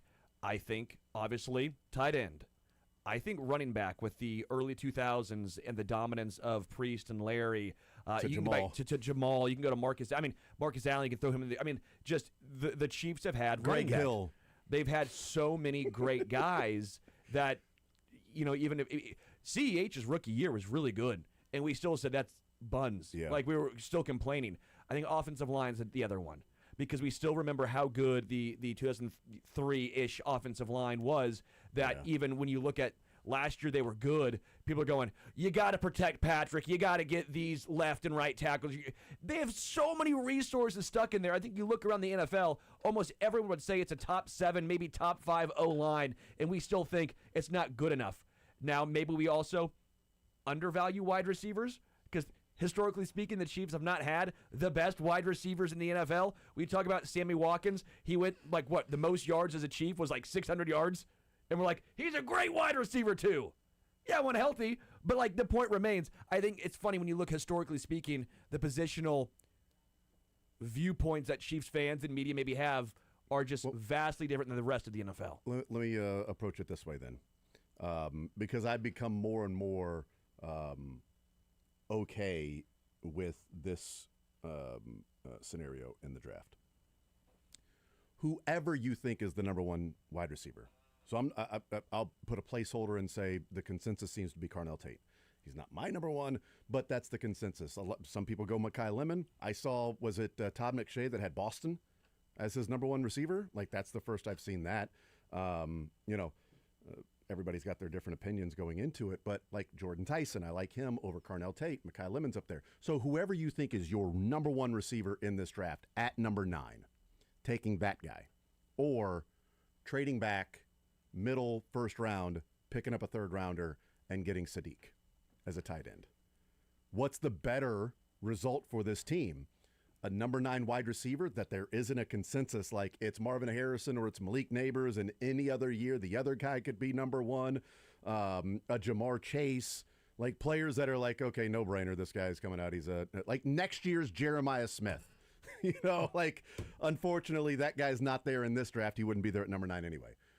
Would you rather have whoever you think is your number 1 wide receiver, or slide back to 14, 15 and pick up a 3rd, or maybe a 2027 second rounder and take Kenyon Sadiq? And Sadiq is going to be, a fascinating one to me, because I'm probably the most pessimistic person that you're going to talk to about Kenyon Sadiq. Okay. Simply because of height. And I had somebody the other day when I made this remark on my live stream on Chiefs Digest that came back and said, hey, well, yeah, but Kenyon Sadiq might be 6'3", and there has never been a 1,000-yard tight end in the NFL at 6'3" or under. That he's not Travis Kelce in height, but then Travis Kelce had a 36-inch vertical, and Kenyon Sadiq's got 43 and a half. Yeah, and he runs a 4.39. But it's faster than McCaffrey. But then again, elevation at the tight end spot's a little overrated. It more often than not, it comes down to... Is Brock Bowers, was he 6'3", or did he come in at 6'4", or something or almost 6'4"? He definitely came in bigger than 6'3". Okay. I don't remember what it was. I think Harold Fanning is probably the one guy. Fanning is the next guy that, but again, hasn't sniffed a 1,000-yard season. Well, not yet. Was he a rookie? I said the Chiefs had drafted Fanning, but I got called crazy. And granted, hey, if you turn into the best 6'3" tight end ever and you become Evan Ingram, okay, that's not a terrible thing to be. But you're not going to. Brock Bowers' measurement was 6'3" and an 1/8 at the combine. So it is taller than 6'3". There you go. So if you go 6'3" or shorter, it is technically, so it does fit that. And he might. I'll have to check the Pro Football Reference and everything like that, because I'll grant it. I do go by the Pro Football Reference listing. I'll look at that one too. It's not a big deal. Yeah, and maybe, but has he just because of injuries not hit 1,000 yet? He hit it his rookie year. Okay. Gosh. But I wonder what the hell it was he like listed at. 1,100. Let me see what he is. They list him as 6'4". Or no, that's Trey McBride. Sorry, that was. Yeah, 6'4". Brock Bowers. They list him 6'4", 235. That's why he won't show up in any Pro of Football them. Reference. Yeah. But interesting, the combine list. But do they round up to the next close, 6'3" and an 1/8"? We're just going to call it 6'4". Goes by what the teams call him. Yeah, so, that's a good point. Yeah. But the combine, he was 6'3" and an 1/8" and 243. Pro Football lists him at 6'4", 235. So 8 pounds lighter, but an inch taller. I don't know. But if you look at because combine is all we can do, apples to apples with Kenyon Sadiq is combine 6'3" versus 6'3" and an 1/8" for Brock Bowers. and the crazy athleticism. Difference being like Kenyon Sadiq catches a lot of stuff his way. He can have some lack of concentration stuff, but Brock Bowers was like stick 'em hands. Like if it was near Brock Bowers, he was making the catch, and the athleticism was really awesome. Sadiq is just going to be off the charts athleticism since he runs a 4.39 40 as a NFL tight end at 241 pounds. I mean, Georgia was literally like, hey, we have Lad McConkey, and we're still going to go to the tight end because we think that Brock Bowers is that good. You saw the production in college. Sadiq is more projection. Yeah. And I'm becoming more and more okay with trading back and getting Sadiq. I haven't been on the take a tight end in the first round. If he's there at 29, then frickin' sprint up to the podium to. I mean, and place Sadiq it. is definitely one of those guys that, as the draft progresses, I become much more likely to draft him. I just wouldn't take him at 9. Yeah, it's 44.5-inch vertical too. It's pretty good. I have. If you're into that whole jumping and stuff. The one pushback I always give when people say trade back, I like trading back the thought process, especially for a player. But when you are trying to trade back for a specific player, what happens? Like, let's just say Jets, because Jets are 16. They have, 2 first-round draft picks. So it makes, let's just say that. Yeah, you trade back to 16, they give you 27's first-rounder. A placeholder, Done. right? Let's just say placeholder 16. Well, what if Sadiq goes 14, 15, and you trade it back, and now you're sitting here going, well, we had our chance to draft maybe a game changer at 9, but we traded back for Sadiq, and he's now gone. Now what do you do? Well, I think it's a fun conversation with us, but no way Brett Veach and them would say, let's trade back. And the only guy we want at 16 is Sadiq. You would have to have a We're trading back, yeah. and we were fine with any of these 5 players that would be there. That's the key. I mean, there's scenarios like, hey, if you're sitting at 9 and Ruben Bain's available, it doesn't matter who else is on the board. You're and you're not even taking the trade offers. Yeah, you're just saying, you've here's already the blown card with Bain's on a name on it. You've already blown for Bain. Yeah. You did what you needed to do. Okay, you did that. Yeah, Go get him. But this is also exactly why you signed. That's something funny to say, and I'm gonna keep that to myself. I think I was gonna get marked bad. So, but that filter coming in for Sterling. He grows up and he's. Well, Jason looked over at me because I was chuckling to myself, and he just gave me like a little wink of like, "Are you gonna say it?" I'm like, "No, I'm not." Sorry, Matt. Go ahead. Let Jason have his moment. Michael, turn Sterling and my mic off. Just let Matt talk, and we'll stop being children over here. I'm the child half the time. I know. Well, a third of the time. But this is also the same logic about why you sign Kenneth Walker, and you don't make a plan of saying, "Hey, we're going to draft Jeremiah Love at 9." You can't bet that he's going to be there. The only thing that makes sense to you if you're the Chiefs and you're talking about trading back is if you're at 9. I mean, and let's go under the assumption that Brett Veach has 15 first-round guys on his draft board. And Ruben Bain's gone, so the number one guy that you'd take for need and all these purposes is gone at 9. And let's just assume for a moment that all 8 of the players taken in front of you have first-round grades. You then have to assume that the 7 guys that you've got left with first-round grades are going to be gone by 15. You cannot trade back farther than 15, or you're not going to get one of your guys. You can't assume that. So also, if one of your guys on your draft board is like somehow you've got a first-round grade on Ty Simpson, that wouldn't matter either. So now you kind of have 14 first-round grades. Yeah, and I mean, and the Chiefs probably don't even include quarterbacks on. There's some positions they're not even going to include in a situation like that. I mean, maybe they have Merritt Mendoza on their board just for giggles and poops, but accounting purposes. In case he's there at number, maybe they have him on his board in case somehow he's there at number 9 and they can trade back. Whatever. This will be my cynicism here and everything like that. Because I watched Ty Simpson. I thought he made some NFL throws. I also thought he made some very un-NFL throws decisions. So I don't know. I mean, I feel the same way a little bit about Mendoza. I mean, Mendoza, I feel like high end would be great Alex Smith, and that's fine. Yeah. He might even take you to a Super Bowl. I mean, Sam Darnold made one, so that whole have to have an elite quarterback thing has been completely devalued again. It's just like, hey, Trent Dilfer can make a Super Bowl, so everybody thinks they can, but I mean, you can't trade back further than like 16, and you have to be comfortable with anybody you get, And if you trade back to a 12 or a 13 and you still get some assets, you still get at least a little bit of flexibility in choosing the player that you want. But you also have to be prepared that if you trade back and say you land at 15, that you're just going to get what everyone else decided you're going to get. Well, if you trade from 9 to 16, and I like the idea of the Jets because they've got 3 first-rounders next year. If there's a team that's willing to move up 7, 8 spots and give up a first-rounder next year, it'd be a team that has 3 of them. And it'd be great if it's a team that doesn't know what they're doing and Yeah, therefore like the Jets. will overpay. Yeah, like the Jets. But you would have to have, if you're trading back from 9 to 16, you have to have 8 players that you are comfortable with at 16. Because, there's 3 guys we're comfortable with at 16. You got 7 picks before you're going to go. You need 8 players on your board that you say, we're good with any of these 8 because we're adding in the second round or next year's first to this player, and that matters more than who we have right now at number 9.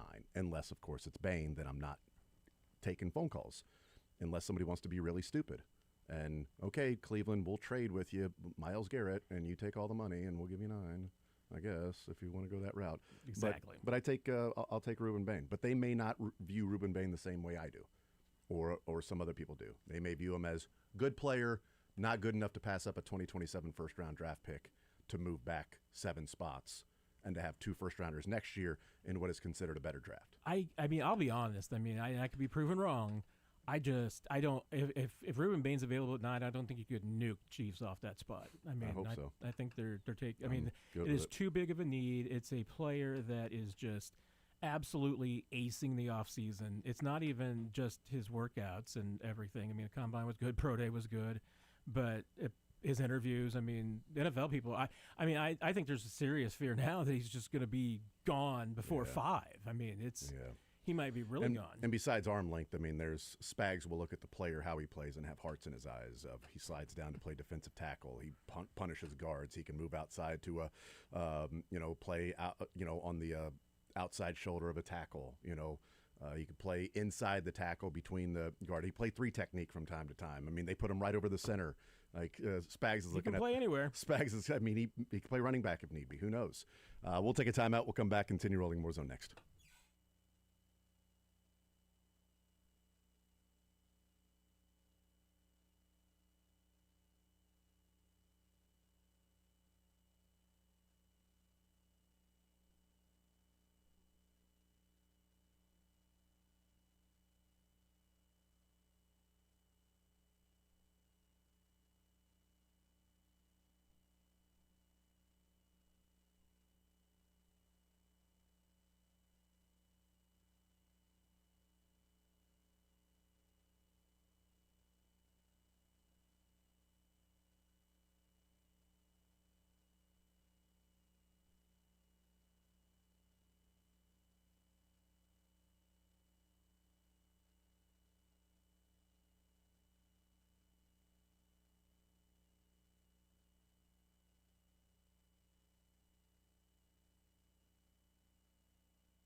All right, wrapping up this hour on the other side of the break. We'll continue hanging out with Matt Derrick.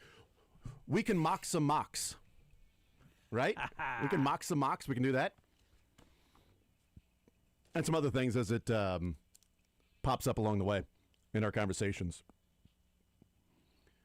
Rick Pitino thinks blue bloods are dead. Tom Izzo's like, he's wrong because aren't we a blue blood? Do you count us as Michigan State counted as a blue blood? If yes, then blue bloods are totally here. If not, Rick's right. Down with blue bloods. It's all about red blood, man. We'll get to that at some point as well, and some Royals. And Arrowhead Downs, man. I cannot wait to get out there to watch the fourth leg of the quadruple crown at Arrowhead Downs, baby. You ever seen a quarter of a mile horse race? Yay.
All right, we continue right here on Sports Radio 810 WHB.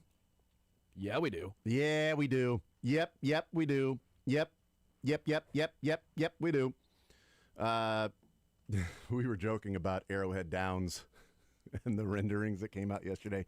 And I don't like being the guy that just sees somebody's ideas and developments and is just like, craps on them and poo-poos them and just dismisses them, because I do think But you're going to do it. That's what I'm here for, too. Yeah, that's right. But there were, and the reason I say that is because I was excited about the possibilities of renovating and reigniting, to a degree, downtown. And when they were talking about that, there were so many people like, it'll never happen. You can't revitalize that. There's crime. There's this. Nobody's going to drive downtown for stuff. They don't drive to other places for certain things. You're going to just waste money by doing that. There were a lot of skeptics out there about what they could do with downtown Kansas City. And they have clearly revitalized it, and they damn near put a ballpark there. And they still may. Yeah. But they damn near put a ballpark right next to T-Mobile. At least it was on the ballot. So I don't want to just go, well, you're not going to be able to do that at Truman Sports Complex. But this feels so much different than your traditional downtown, where you've got thousands and thousands and thousands and thousands of people that are working there every day, and also people that have apartments and lofts and condos living there around it, as opposed to what has been done at the Truman Sports Complex when those teams have been there for 50-something years and you've never been able to develop around it. And all of a sudden, if you put like a mall there or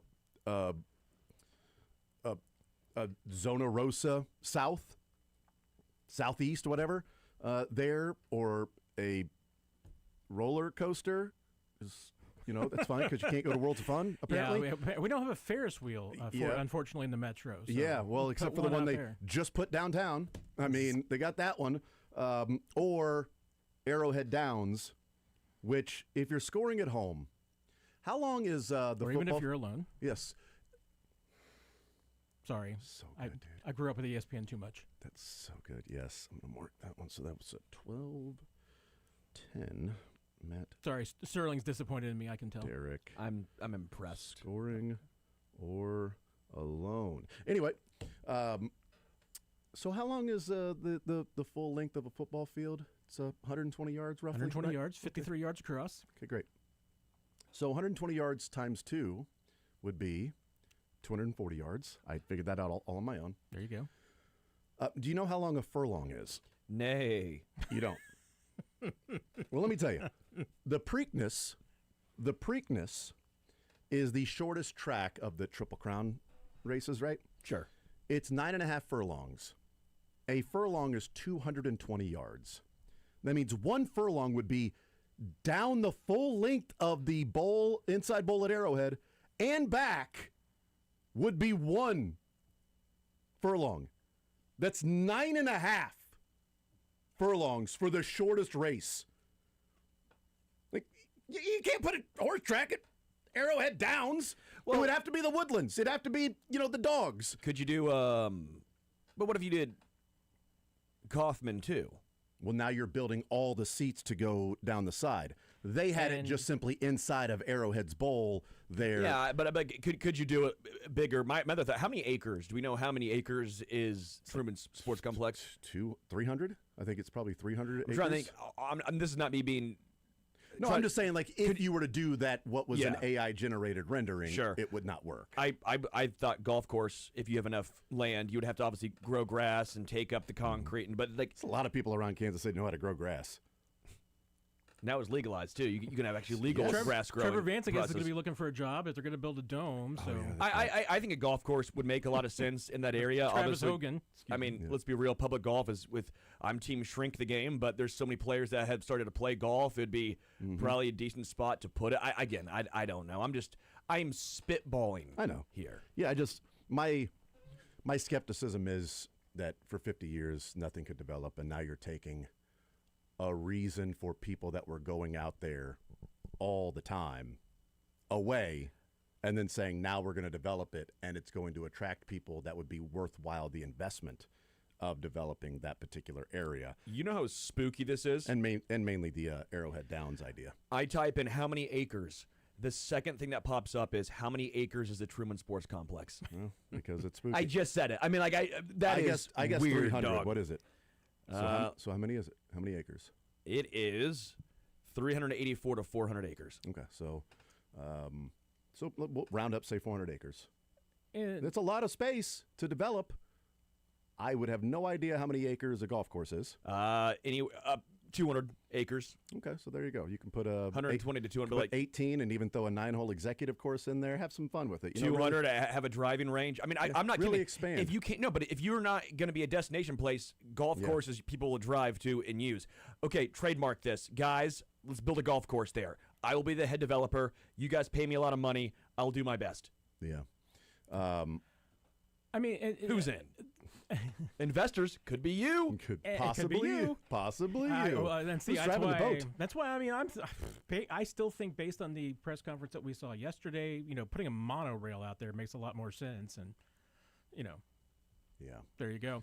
But there's two things about like you make the comparison with downtown, and there's two things that strike me, and that one is that between these two sites, one of them is a site that people had been going to for many years in the past that had multiple uses, and one site has never been able to find people to go to it for anything but watching sports. Mm-hmm. You knew that downtown was popular for business, for residents, for shopping, for a century, 2 centuries almost.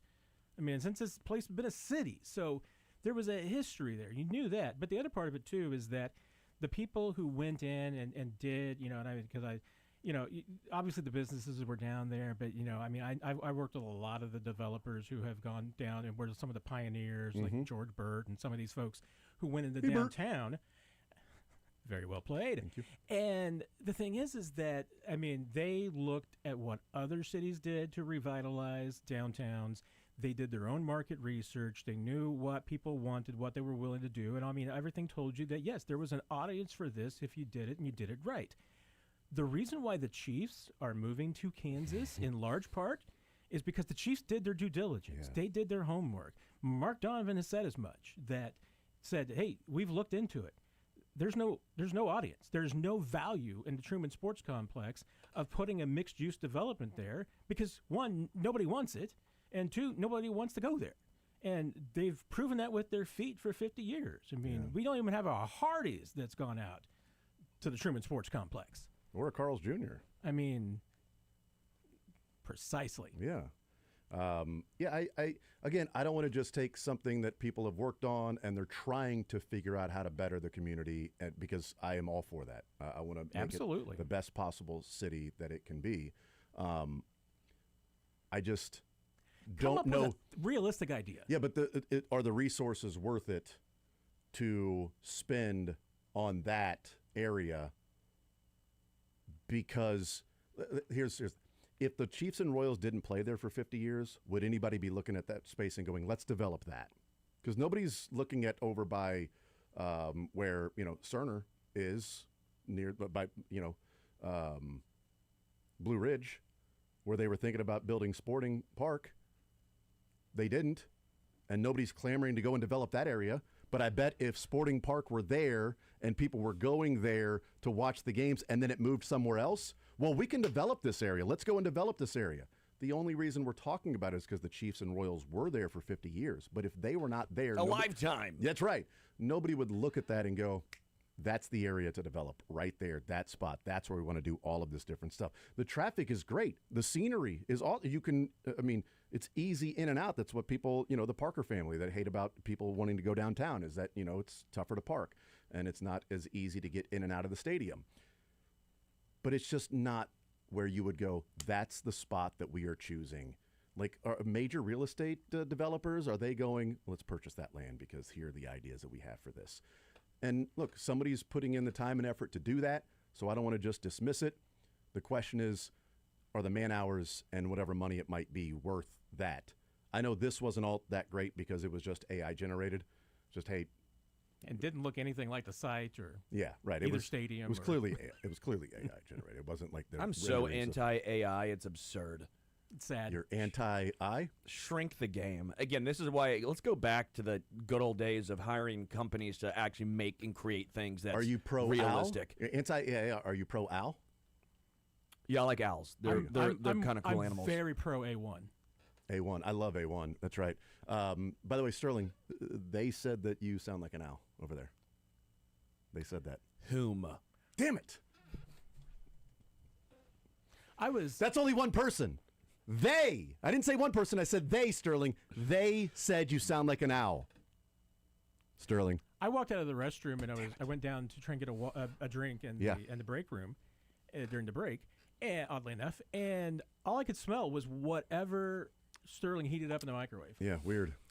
Well, it's just lemon pepper chicken, sweet potato, and broccoli with hot sauce. Yeah, that's the thing is it's not fish, okay, but it's broccoli close. is like the second worst thing to heat up in a community microwave. Broccoli and hot sauce. So it smells like broccoli and buffalo sauce. I'm trying. It's almost pool season, boys. I'm trying to get my figure. Well, on the bright side, I'm going to be sick the rest of the day. So. Yeah, I feel like you put that in a pool of hot sauce because that's there's all I a can lot smell of, right but there's now. not a lot of calories in hot sauce, so it's okay. Yeah. So that's cool. Lemon So pepper chicken, sweet potato, broccoli, and hot sauce. I guess the rest of us don't matter.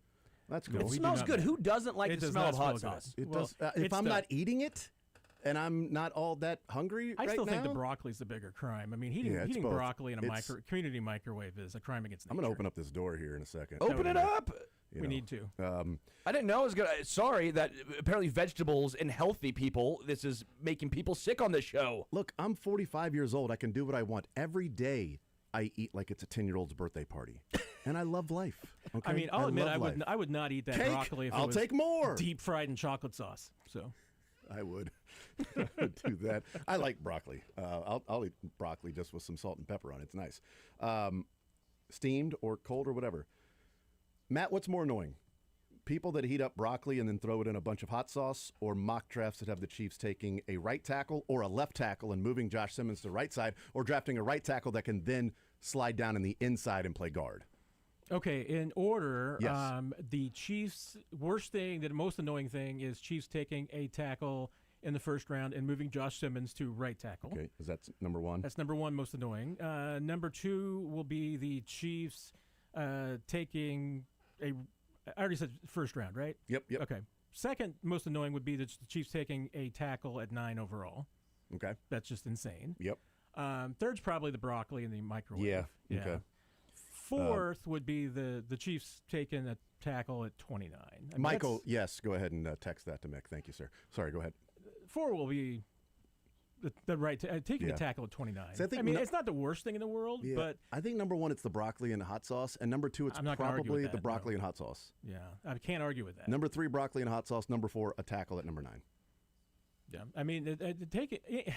A tackle at number 9 and moving Josh Simmons to the right side, or a tackle at number 9 and then saying this guy could always slide down into guard if it doesn't work out. Why would it not work out? If you're taking a tackle at number 9, not only should it work out, it should be a guy that stays around for a while. You had your second rounder that you slid down inside. Perfect. Great. Not the number 9 overall pick, man. Number 59 was able to move down to guard, not 9. And some of the guys, and I mean, I will say this on the least annoying things. I'm putting the people who put together the AI drawings of Arrowhead Downs. They don't deserve as much grief as anyone doing a mock draft that has the Chiefs going tackle because in their description of it saying that it's because Kingsley Suamataia hasn't worked out. Oh yeah, that was a beautiful piece of analysis. Yeah, right there. Okay, you take a tackle because Kingsley hasn't been good at left tackle, so you got to take a tackle. So oh my God, that is absurd, dumb. That's why you want local people to talk about the local teams. Or Jason Lockenfora saying since Eric Fisher, the Chiefs have had just revolving left tackles, and that's why they have to take a tackle at number 9. Which is odd because Jason Lockenfora hasn't had a good point since Eric Fisher came to the Chiefs. So. Good call. So I have less of an issue with the Chiefs taking a tackle at 9. I don't love it. That's not my druthers, but I have an understanding. Here's why. Jalen Moore, was not great last year, but he was, I think, serviceable, and he's here this upcoming season, so you have him. But it's a 1-year deal left on that contract. Who's the future right tackle? Esapole. I like Esapole. You know this, but you still want to probably get some guy in there. Yeah. And how much can you count on Josh Simmons to consistently play all 17 games. That's the worry right there. Yes, and again, maybe this is a case of you're playing it too safe. Yeah. You're playing it too safe, and you're counting on negativity almost. And that's not what I'm trying to do, but again, yes, the number 9 pick, if you draft a tackle, it would most likely not be for this year. 100% get it. But then you're not paying $20 million. Look at the tackle class this past offseason. It actually was depressed. Walker went to, was it Carolina for 1 for 4? I would have been intrigued if the Chiefs taking a good hard look at that. Yeah. Juwan Taylor obviously still out there, so the tackle market has been a little depressed. But you saw what Dan Moore got the previous season. You saw what Jalen Moore got. Which market of tackle do you think is the future and which one's the outlier? We'll see which way it goes. Again, my number 1 choice is not taking tackle at 9. Don't get it, misconstrued here, but I would at least understand the thought process if they fell in love with a guy at 9 who was a tackle. Michael and Matt, by the way, if you did not hear that, Sterling just said he's less annoyed at taking a tackle at number 9 than he is at somebody heating up broccoli with hot sauce. Well, yeah. He did say that. He's like, I'm less annoyed about a tackle Trust at 9. me, I wish this was a nice steak and potatoes. I'm trying to be healthy for pool season, okay? Yes, that's exactly right. I also would put it I don't this want a way. Dunlop. Yeah, I'd put it. Eat your broccoli on your own time. Yeah, Carlos- That's my point. Carlos over there. Carlos Dunlap.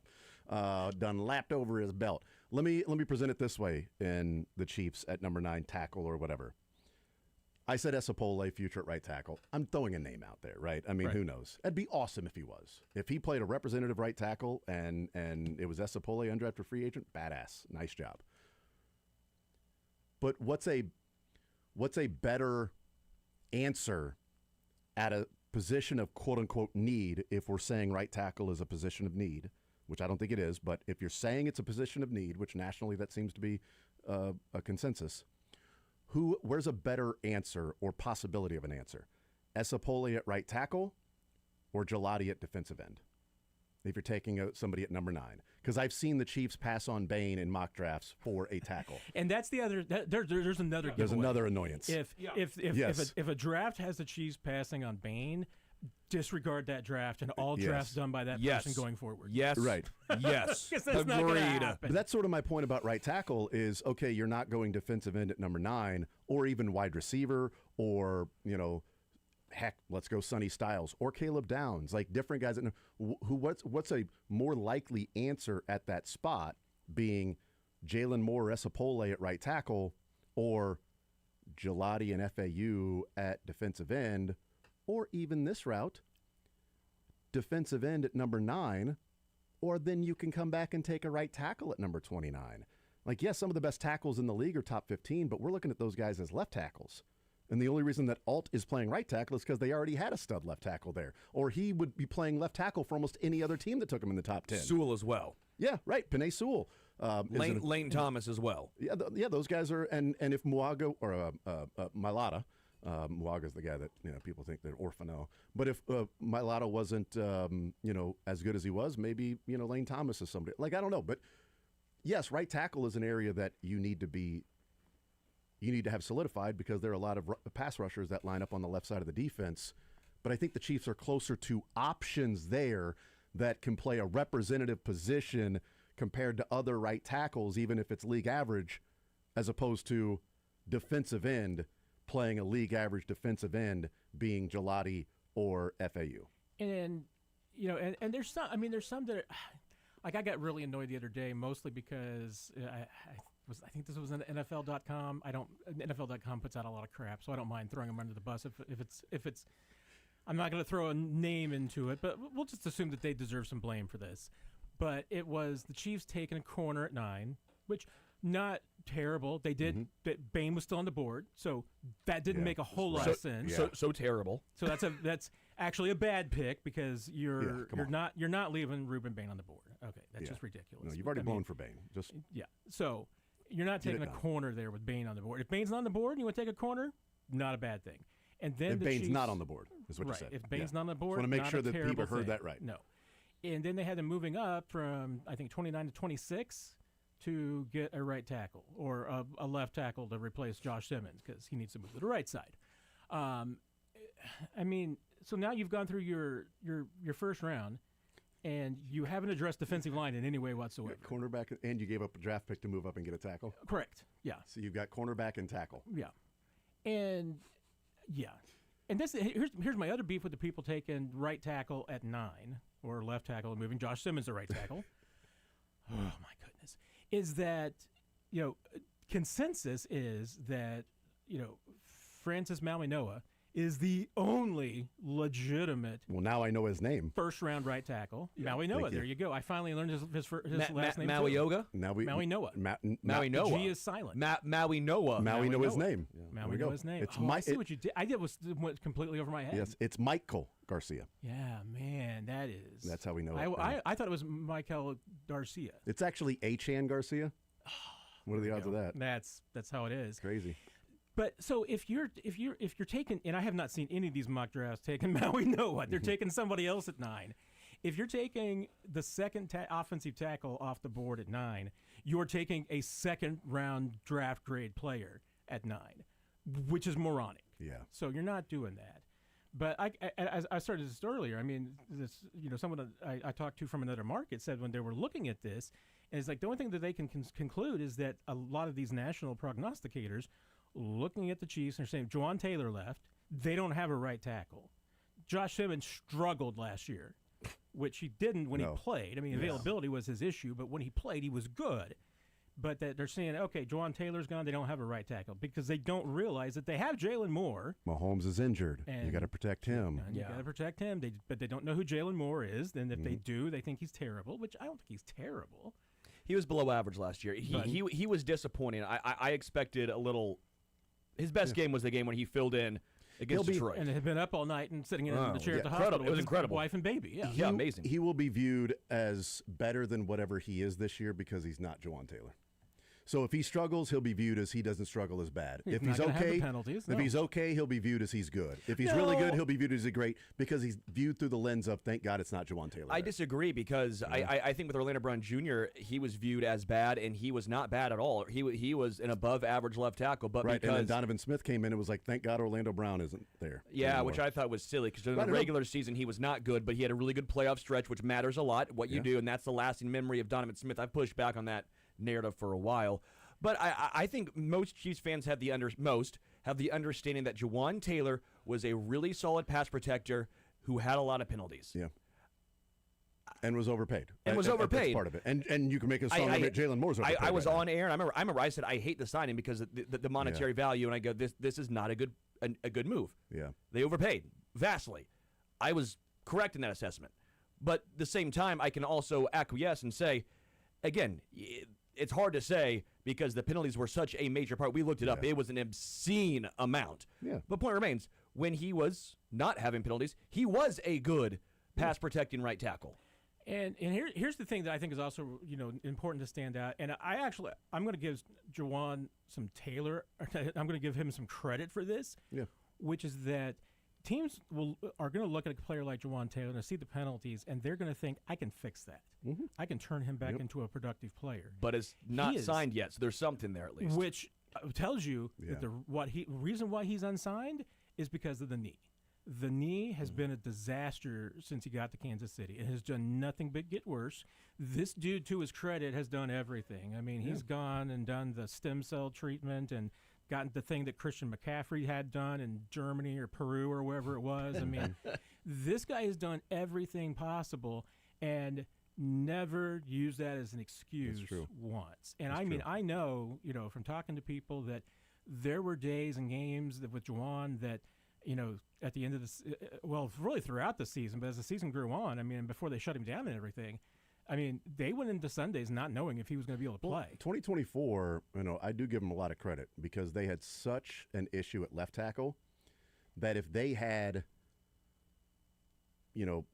Josh Simmons with the team, right? He wasn't here until 2025, but I'm going to 2024 when they had the rotating, like, okay, this guy's Kingsley, and then Wanya, and then Tooney.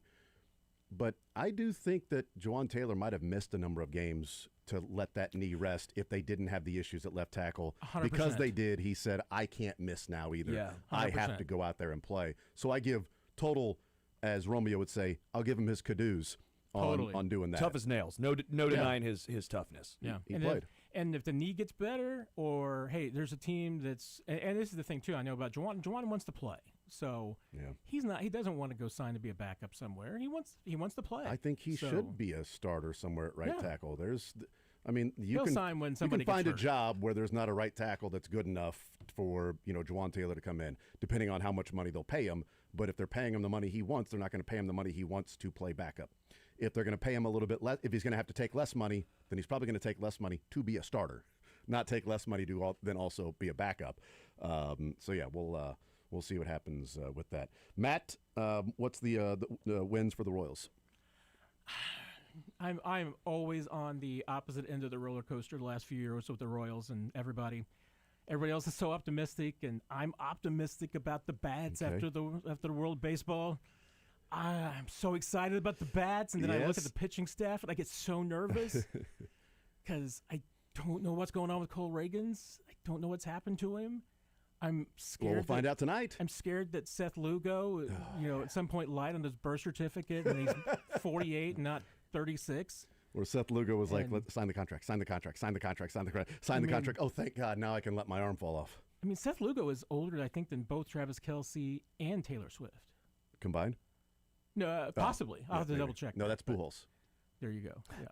And Pujols is 73. People don't realize that. 73-year-old Pujols. Julio Franco was probably 55 instead of 49. I used to get a lot of credit from Cardinals fans back when they gave somebody that wasn't a Cardinal fan credit in his prime, back when everybody thought that Albert might be on the juice and everything, and I said I don't think he's on the juice. I do think he's 8 years older than he claims to be. Yeah. And Cardinals fans were like, okay, well that's true, but that dude was 22 playing high school baseball when I went and watched him play Lee Summit North. Like, who is this man? That guy's 17. Good night. His wife and kids are here at the game with him. I mean, come on. At that point, maybe an ex-wife. He may have gone to a couple. He's got a mortgage. I mean, somewhere. Perry Ellis was looking at that and saying, "Who's the old guy? Who's this guy? Why is the old guy here?" Matt Derrick. So what's 82 and 80. 82 and 80. Okay, 82 and 80. That is on the more pessimistic side. So it would be the same record as a year ago. 82 and 80. When you said you're going the opposite of a lot of people, I thought, are you going 72 wins? Not that bad. Because some people are going 90 and 72. I thought maybe you're going to go 72 and 90. Not that bad. I mean, I do think that the fences will give, Vinny and Bobby maybe 4 to 6 home runs or something. I'm also afraid it means that, Seth Lugo might give up 32. But yeah, that's we'll see. You know what? The fences come in. It helps the offense. We'll see if it helps or if it doesn't help the pitching staff.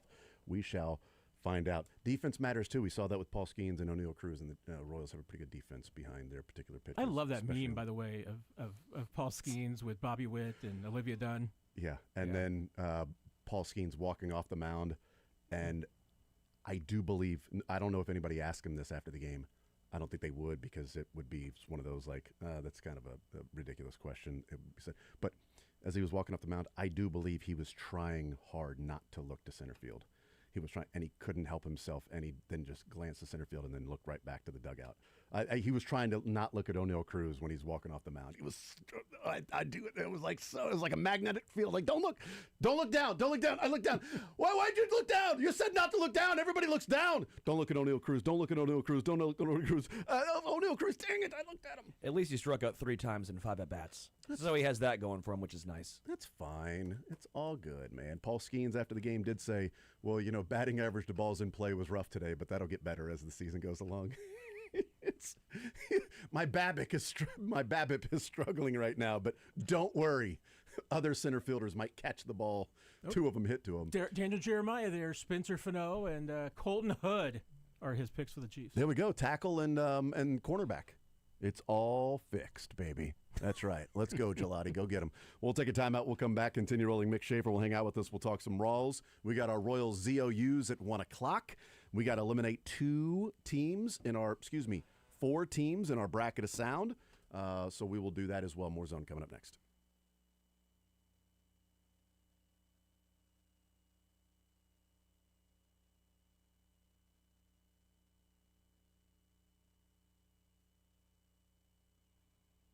Let's win, baby. And even if you lose, you might still be winning, because right now, new FanDuel customers can get up to $300 back in bonus bets every day for 10 days. Here's how it works. You place a tournament bet using the token, and if it does not win, you'll get up to $300 back in bonus bets every single day for 10 straight days. Yeah, this is a phenomenal offer. Had a good day yesterday in the little bracket.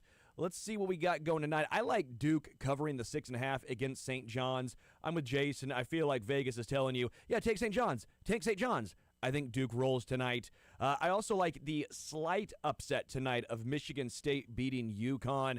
I just am rolling with Izzo. Hurley, UConn, they've been a little up and down. Offensively, they've struggled at times. Give me the Spartans. So that's what I'm rolling with. You can do it. You can fade me. The choice is up to you. You can even mix things up with same-game parlays for shots at even bigger payouts. So visit FanDuel.com/local to sign up today. Missouri Tournament Plus and present in Missouri. Bonus bets are non-withdrawable and expire 7 days after receipt. Tokens are received in increments of 1 per day. Restrictions apply. See terms at sportsbook.fanduel.com. Gambling problem? Call 1-800-GAMBLER.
Twitter thinks he's funny. Shame on you nerds. His wife and kids think he's lame. No!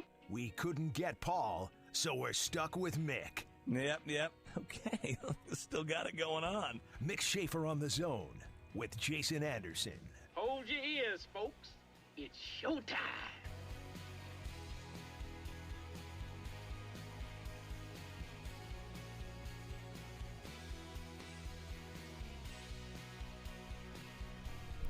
All right, we'll continue right here on Sports Radio 810 WHB. Thank you to Matt Derrick.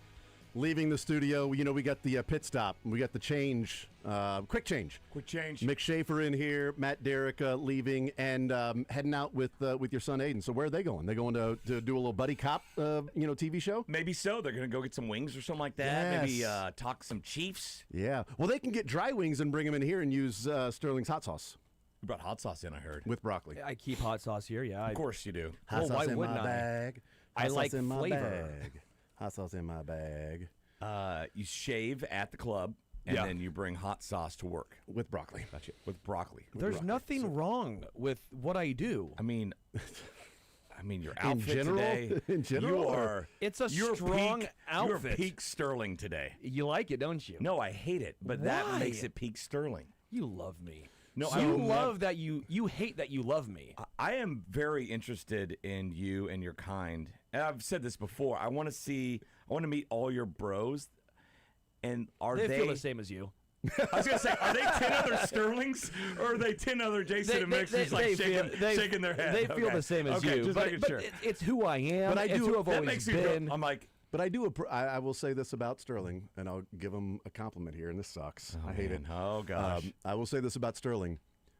In the midst of all the ridicule, he still does what he does. he's confident. You're your own man. Without confidence, I'll have my good looks. Yes. I've heard that one before. He stays true to who he is, and he doesn't confine with peer pressure. Because good God, there's a lot of peer There's pressure. a lot of good thrown at comment. him. Yes, there's a lot of great advice you're ignoring. Yeah. But anytime you can wear a jean jacket, a Foo Fighters shirt, A cream jean jacket. Wrangler jeans, And stilettos. I And like your they're- shirt. That's a great shirt. they're black ostrich cowboy boots. It's Western Fridays. Read a book, learn about it. I thought What Hawaiian book shirt is that Fridays. in? Huh? What book is that in? The Dutton Ranch book? How to Yeah, dress like a I'm- Western on Fridays? I'm sure. For dummies? But I bet some farm dudes came in, some cowboys saw you like, oh man, that's a real one. That's a real one right there. He's one of us. One of us. What does it say on the back of your cream-colored jean jacket? About Wrangler jeans, jeans. Coors beer. Somebody's trying too hard. I saw it online after a couple cocktails, and I thought, hey, baby, this is going to be in my wardrobe. They make men's stores too.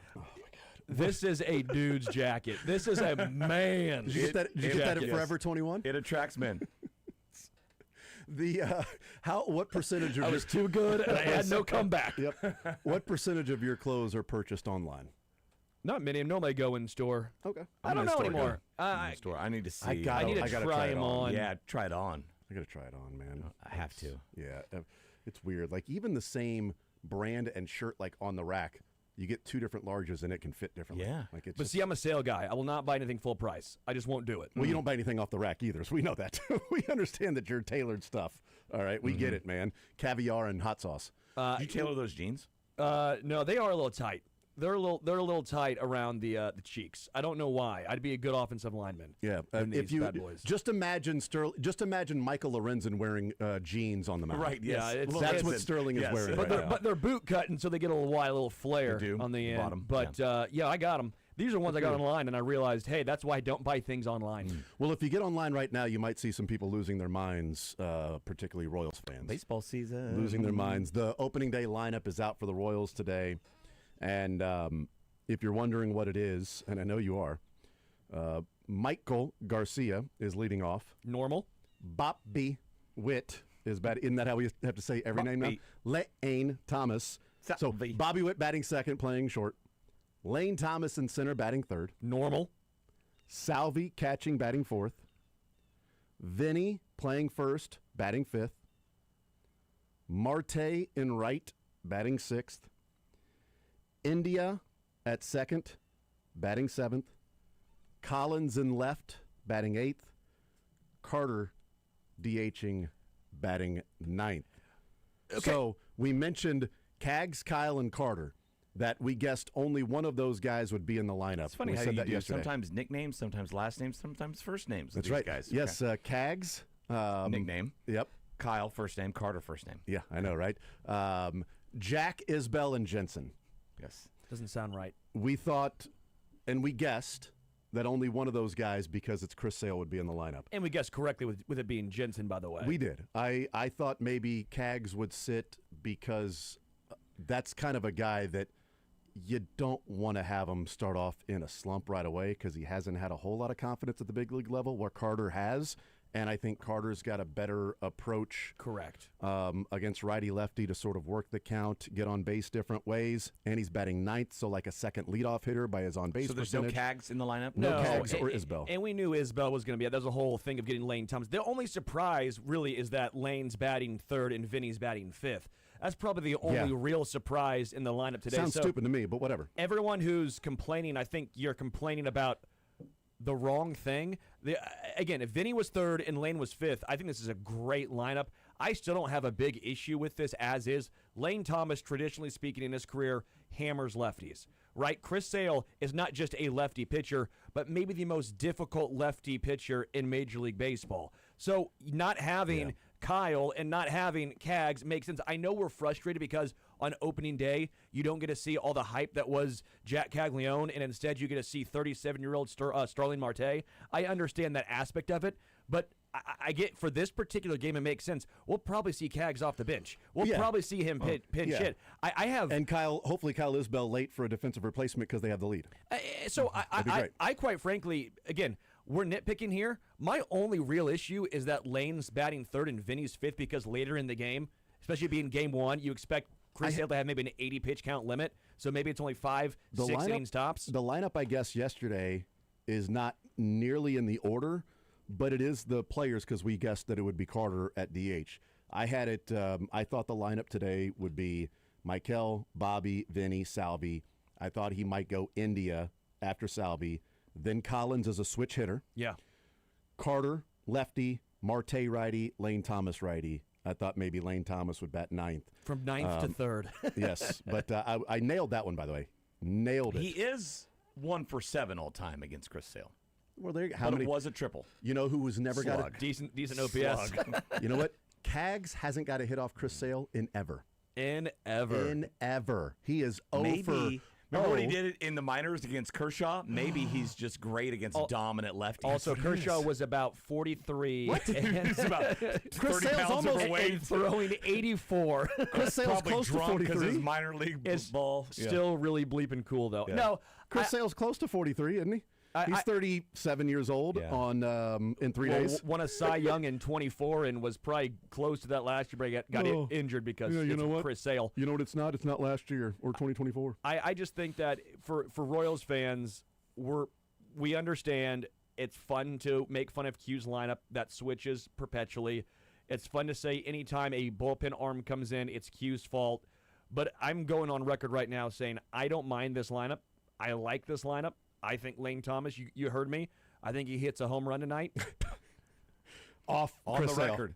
On the record. That's Stu's bold take. Who's Stu? Oh, it's your nickname. Like Cags. You know, I do feel I know it's a tough lefty, but I feel bad that Cags isn't getting an opening I think day that's the start biggest in right thing field. for Royals fans is that, like, wait, Cags is in the mold of, like, he might not start against good left-handed pitchers. I feel like most people thought, okay, he's an everyday guy no matter what starting this season. But not only that, like against dominant lefties, Q, you don't have enough faith in Vinny to bat third. Like you got to bring in a journeyman and Lane Thomas to bat third. Vinny was, I thought we looked it up last year, struggled. Was it last year or 2 years ago? Really struggled against lefties. It's not last year. I can't remember if it was last year or 2 years ago. But the point remains, it's not just a lefty.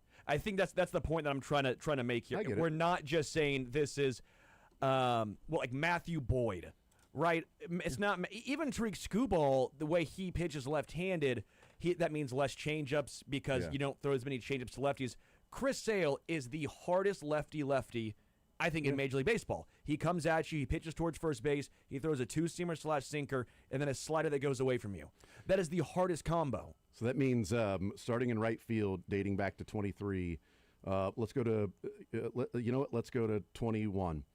Isbell, Merrifield, Melendez, Renfro, Marte in right field. But different of those Cags, like, oh, there you go, found your right fielder. Real quick. Yeah. So, Vinny was bad against lefties last year. Against righties, he OPS'd 857.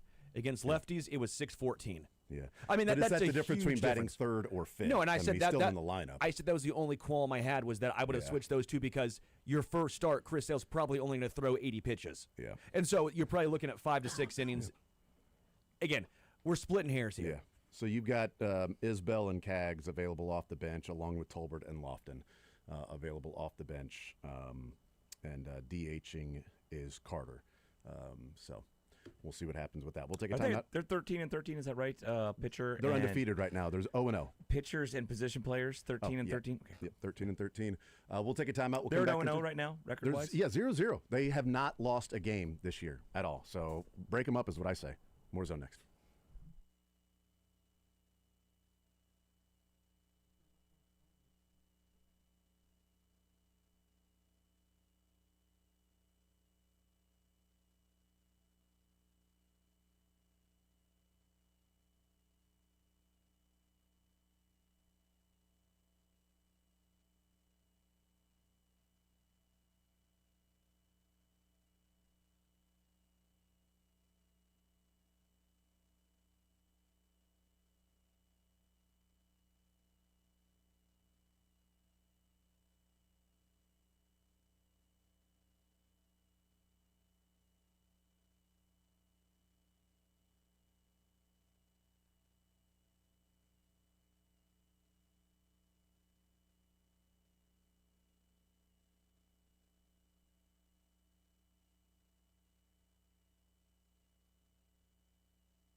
All right, wrapping up this hour, we've got Z to the O to the U's coming up on the other side of the break. Royals zone over-unders. We will look at what the Royals, what we think they will do this year in these different over-unders that we have set for the Royals coming up this season. We also have 4 sound bites, 4 of them, count them, 1, 2, 3, 4, to eliminate in our bracket of sound. And we'll peek ahead to the Sweet 16 games coming up tonight.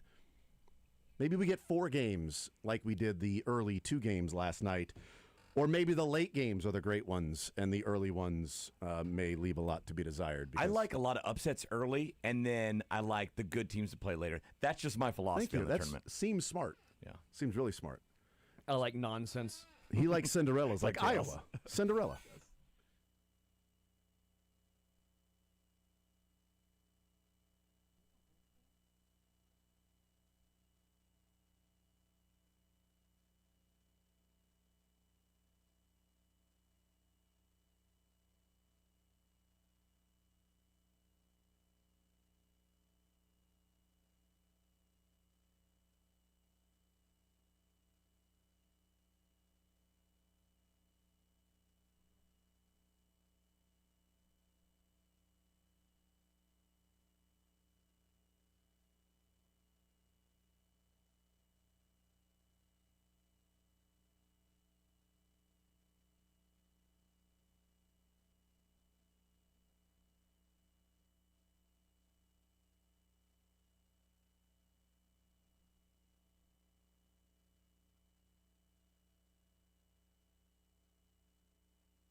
All right, we'll continue right here on Sports Radio 810 WHB. Time for some ZOUs, Royals edition. We'll go through these different categories and go around the room with myself and Sterling and Mick and Michael Darcia. That's how you say it. Michael. It's not your Cole, Sterling, okay? It's not even our Cole. It's Michael Garcia. Darcia, excuse me. Yeah, so his nickname now is getting even closer to his real name. I know, Michael Darcia. Darcia. Yeah, it was so much better when it was Michael Darcia. Yeah, I like that better. So fun. I'm going to still do that. I'm still going to call him H.N. Darcia. All right, so let's go through these ZOUs for the Royals. We start off on the pitching side, and we'll start with Cole Reagans. He's on the mound tonight. Wins for Cole Reagans. Over-under set at 11.5. I'm going to be more bullish on Reagans bouncing back this year, so I'm going to go with the over on Reagans. Here we go. Wins It this is year. on. It's totally on, dude. Sterling, over-under, Reagans wins. It's hard unless he gets injured. I will say in 24 he had 11, and the Royals made the playoffs that year, so it wasn't like it was on the strength of him getting wins. But I think the batting is better this year, which will lead to more starters getting wins. I will say yes. I think he probably gets 13, so I'll go higher. Okay, you are going with the over as well. Mick, I'm going to go and write you under. Yeah, he is, to echo Sterling, he's never had more than 11, and I'm just going to stop right there, under. Okay, Michael. Also taking the under. Under. All right, very good. I like it. We're already off to oh, yeah. Yes. Good. I am not going to tie, I'm pretty sure, with anybody here. I went through it all night, and I got done, I'm like, oh. Okay. Oh, by the way, I think it's me that owes the next. Yeah, I was going to say. Oh, you sure? Yeah. I believe it's me. You believe that? Is that what you believe? I think so. Yeah, okay. Well, no, I know so. No, I forgot. I forgot. No, I completely forgot. So I just now thought of it. Props to you. Credit to me. So Credit I think to you for forgetting. So we're even. That's it. There you go. We're good. Nice. All right, so the next one, we're going to go with Noah Cameron's ERA. We're going to set it at 3.3. Sterling, you lead us off. Over is higher than 3.3. Yeah, he'll have. That seems easy enough. He'll have a 3.8. So I'll take the higher. You're going to take the over, Mick? I think things went too well last year. Book's more out on him, and I think getting pulled earlier is going to hurt the ERA more for Noah than other guys. So I'm going to say over. I'll say over as well. Yeah, I went over. I didn't know we all would go. What number? Maybe you should with 3.5, 3.5, 3.75. Really? 3 point. I would have been close. I think I'd have gone under at 3.75. 3 point. I think I would have gone under at 3.75. Either way, we're Change all it. Go over. under. Not at 3.3. Not going to do No, that. change it to 3.75 and go under, and we'll all go over. Michael, if it was 3.75, what would you do? I think he's going to be at like a 3.8, 3.9. Same boat. I'm at 3.76, so I'm at 3.73. Oh, okay. Well, that makes sense. All right, so do we want to change to 3.75? It's up to you. You're the committee. Yeah, you are the committee. I'm going under then. Just so you know, if it, I'll be if the- it does I'm the- go under and it's like a 3.6, that we're Yeah, going to come I'm gonna back and protest. Yeah, we're going to protest. Some That's signs. fine. Yeah. That's fine. It's only a lunch anyway, and it's not like anybody. no one ever pays for it. Not like anybody pays up, right, Sterling? Let's move on Somebody's to. owed ones before me still. I feel like I'm I think Dylan. Does Dylan owe one? I think so still. Does Mick owe one? I think Mick, you owe one. I do from when? I think you and Dylan tied. Oh, that's right. Yeah. We never did that one? That was a long time ago. I know. Well, we keep track of the lunches just as Sterling getting that helmet for the helmet stickers. So it's all going to. I have the stickers. Yeah, I'll right. leave right now and get lunch. No. Oh, okay. I'll Right go now. with you. Not right now. All right. So now we're going to go on to Chris Bubich. We're going to set the starts the same exact number we had last year at 20.5, which was an amazing number. We set it at 20 because he had 20. The perfect number, and he was barreling towards it like, well, this Dude is... had 20 starts. Oh, God. I had the over with that. We He had talked about it for 20 half the season. Like, starts. well, this one's going to hit. The over's going to hit. Mick, we start with you. Bubich starts 20.5. He's gone over once on starts, 20, and I don't think you can trust his body with injuries and all that, so I'm going under. Michael. Same boat. I think it's under. Here's the let me add this stipulation in here real quick. You guys went under anyway, so maybe it doesn't matter. But for Sterling and I, it needs to be starts with the Royals. So trade deadline if he gets traded or something like that. I still, whether he's traded or not, I'm still going under on that. I think it's going to be right around that. I worry about the arm and the injuries. I want to go over. That's the one that I'm like, I want to be more positive on this one and go over, but the guy's had a number of injuries each year. Sterling, maybe that would influence me to go over. In that he is healthy all the way to the deadline. Well, that's a good point. I mean, how many starts do you have before late July? No, I'm under it. I'll go over. He had love that. 27 and and 22. He's actually hitting 20 twice. Yeah. Yeah. So I'll go over. So you're on an island on that one. I'm on an island with the Noah Cameron. I just kind of want to be on an island. It sounds kind of fun. It does sound great. fun, Yeah. especially with the nice weather tan. getting colder. Yeah. Bullpen total saves 44.5.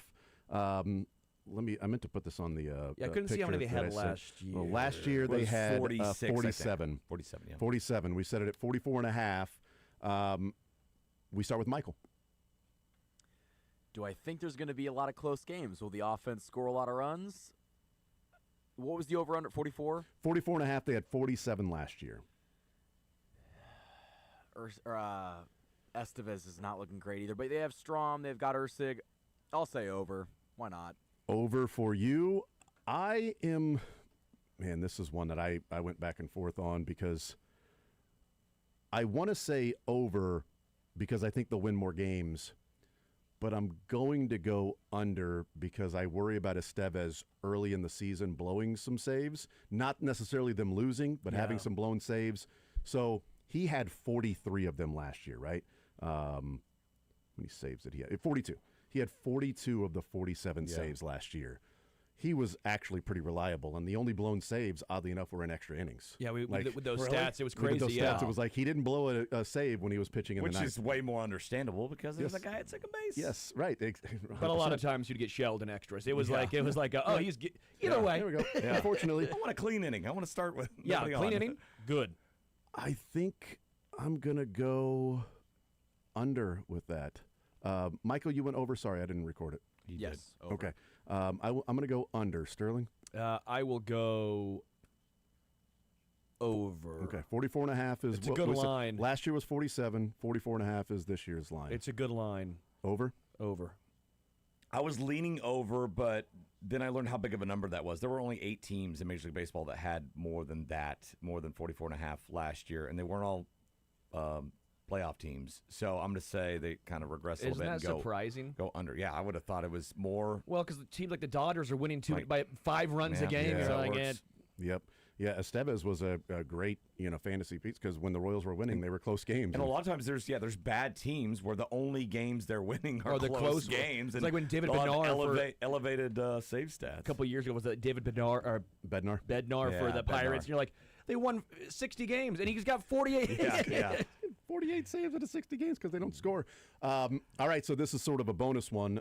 It's a yes or no, and we'll start back with me. Will the Royals have a complete game this year? Oh, I didn't see that. Did you sorry send about that. No, you had that on there. Man. Yep. You did have it on there. Will the Royals have a complete game this year? I'll give you the information that I have since you didn't see it. Sure. 2022 and last year are literally the only seasons the Royals have never had at least one complete game in a season. Only 2022 and last year. I'm going to say yes. I'm going to say randomly there's going to be a pitcher that has a great outing and is efficient, and Q leaves him in there for a complete game. I'm going to say yes, that it happens. Sterling. They had 2 in 2024. Yeah, it's probably not going to be Reagan's, but I'll say yes, and I'll also maybe. By the way, 8 innings count. 8 innings can still count. Hell, Reagan's complete game 2 years ago was a 5-inning one that got rain shortened, and they called it a complete game. Yeah, I'm going for that reason alone. There's too many variables that can help. Mick, I loved what you said. There's random guys are gonna fall into a great game and be so efficient. But I think Q's going to pull him. No. Michael? Yes, I think it'll happen. Oh, yes. Who was it in 24? Do you know? 24, it was Reagan's that had the 5-inning complete game. And then I think Lugo went really strong. 5-inning complete games count? They counted it for Reagan's. Rain out. We're counting that for this? Didn't happen last year. So we're counting rainouts is what I'm asking. I mean, that's technically a complete game. It goes in the I don't really want to record book. count the rainouts. Even if Reagan's didn't have one, they still had one in 2024. Even if Reagan's didn't have the completing of said game. That's weak if we're counting 5 incomplete games. Them's the rules. Well, no, I know, but I mean, What? It's There not. are no rules? You don't like rules? Put your shirt That's on. exactly what I'm saying. How did you know that? There's one rule. I don't. We don't have to count it. I don't care if we count the shortened one. We'll do legit 9 inning complete game because they still had one in 2024. I'd say it's a push then. If that's the only one, I'd say it's a push. You can change your answer. You can't say it's a push because it's yes or no. Will they have a complete game? That's not a push. It's push. either yes or no. Well, Pass fail. Mick's allowed to create rules. I'm creating a rule. I'm not creating rules. I'm just doing a qualifier. I'm putting you down with yes still with the Royals if they'll have a complete game. Let's move to the offensive side. We start with. Let me make sure we're done. With Was that one of those in yes. 24 an actual complete game? Yes, Seth Lugo was an actual 9 inning complete game. He was dominant. All right, over to the offensive side. Robert Witt Jr. We're going with home runs and stolen bases combined. We've put that at 70.5. We start with Sterling. I looked this up earlier. I want to get back to my numbers. I think he had 63 last Yeah, year and he was 66 the year before, pretty maybe. far under. And what was the number again? You said 70.5. I don't think he had 60 last year, did he? Because he only had 23 home he had runs. 61. Oh, because he had 38 bags. Yeah, 38 bags and 23. Yeah, so he got over that 61 mark. So he had 79. Fences and are brought 23. in. I'll say, man. That's why I raised it because of the fences being lowered and brought in. I always think he's going to steal more bases than he does. Yeah, that's Well, a he got problem. 38 last year, man. I'll If he gets 71 stolen bases, then he'll surpass it. In stolen bases alone. I'll say under. I don't think he steals enough bases. I don't think he steals enough bases. Nick? Echo that. That's a 30-40 season. I don't see I can see the 30 happening before the 40 stolen bases. So no. What if it's a 35-36? Well, that can't count, season? right? It's got to be exactly. It's not technically a 40-30 season. But I mean, you counting it in 5 inning games that are. The game Yes, happened. If the game, actually, you know what? If the game stops after 5 innings, we're actually I've going to covered a Royals prorate. game where none of the stats happened because it was. Remember, it was God. It had to be 10 plus 12 years ago. It was before their World Series titles.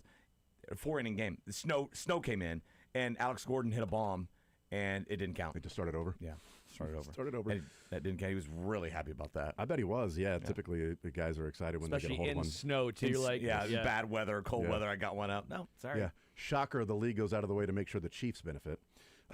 Michael, what do you say? Bobby Witt Jr. home run, stolen bases, 70.5. Over or under? I'm going under. I actually think that he's going to have trouble getting to 30 home runs.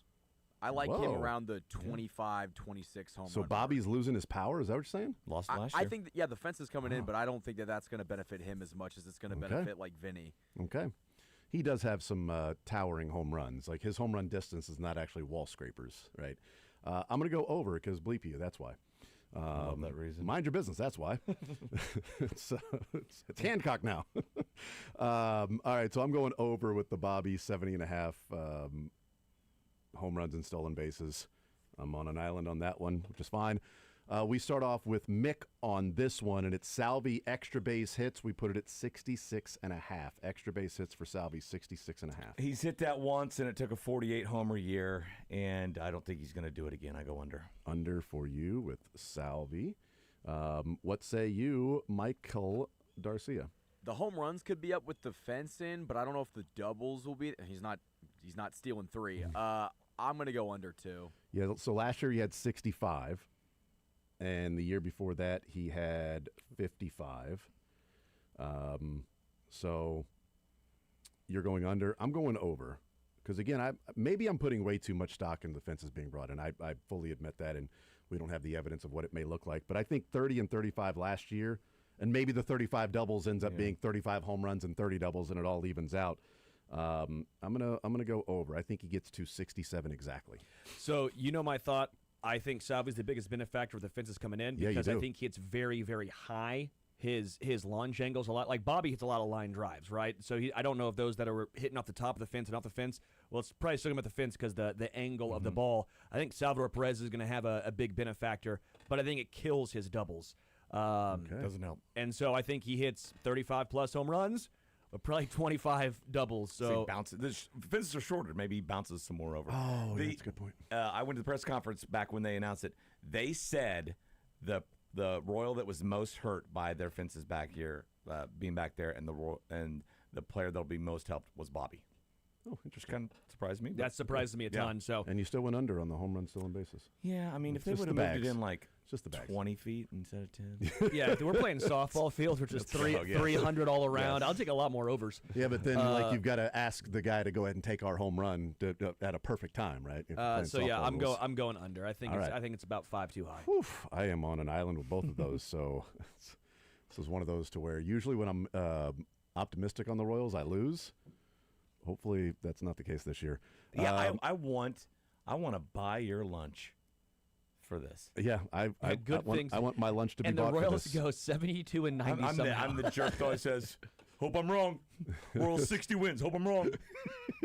Royals are going to finish dead last. I hope I'm wrong. I hope I'm wrong. Look at my face. It looks like I want to Yes. be wrong. But if I'm right, just remember you heard it here. Yeah. And remember that you said, I hoped I was wrong. Yeah, I'm glad. Exactly. I'm glad. I'm not rooting for that. I'm not rooting for that. I just know.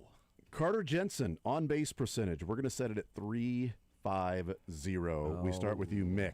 The guy can get on base, man. It's one thing we know about him. Yeah, small sample size, though, and it's a big number. There were 38 players in Major League Baseball that got over that last year, and Witt was only 351. So I'm going to err on that side of, like, it's hard to get there. Yeah. And so I'm at 349, and I'm going to go under. 349.4. Michael? I'm also going to go under. I think he's going to have a little bit of a regression, but I still think he'll get on base a ton. Okay. Hope I'm wrong. I'm also going under, so I think maybe the line was set wrong. Sterling, under, over? I want to have fun. I do want to have go. fun. So You know how much fun it would be if Carter had a 350 Walks on base are percentage fun. or higher? so his Local kid walking is fun. Yes. very small sample size, only 69 plate appearances. Nice. His walk percentage was 13%, really good. which is elite. His chase percentage is very high as well. His whiff percentage is just okay, but great eye. I think he's going to walk more than Bobby. Bobby is a free swinger, so his on base is never going to be super high.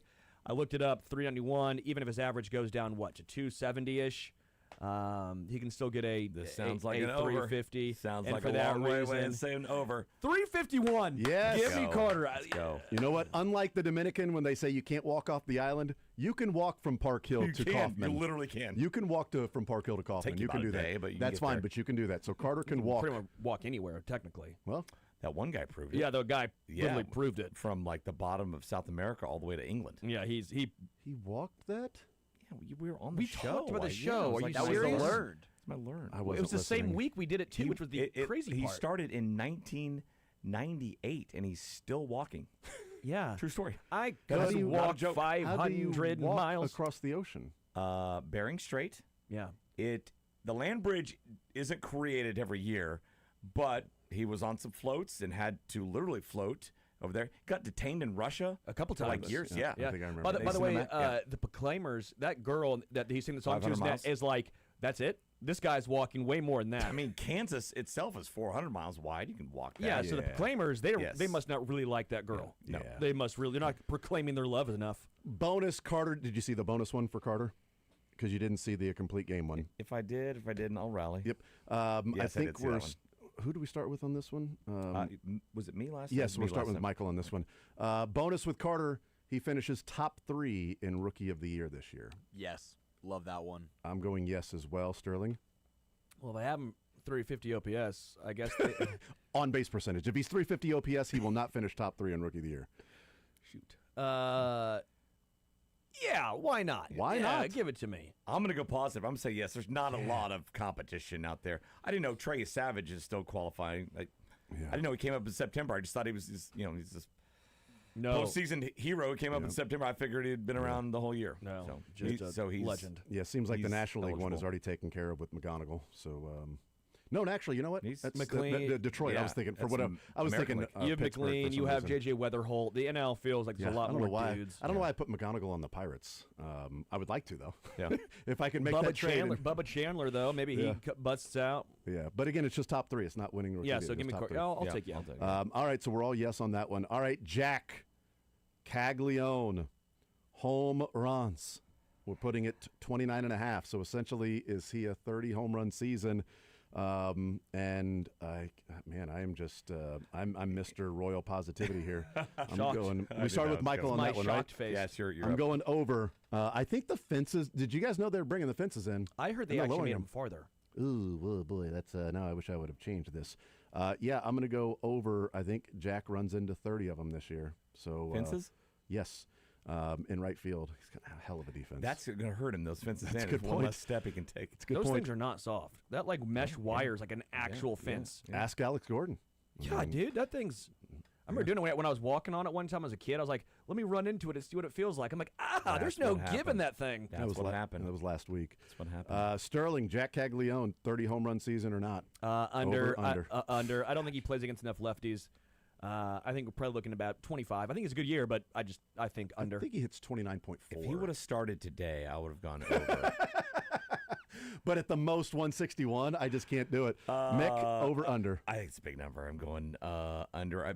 Baseball Reference projects him at 10 this year. I think it's between those two numbers. He had 7 in 60 games He last did, year. yes, yes. Come on, which is roughly 19. So Yes, I know. Take that times 3. And so, yeah. So all right, Michael, over under 29.5 for Jack. I want to say over so bad, but Then- I can't. then freaking I say it. think, I think he's going to be at the Why- 25, 27 number. I'll say under. By the way, nobody's stopping you from saying it. If you wanted to say it so bad, I'd then like you're to allowed. say it, but I'm not going This to. is either going to be a Jason runaway or Yeah, I know. Jason Or Jason running to go get food. Yes.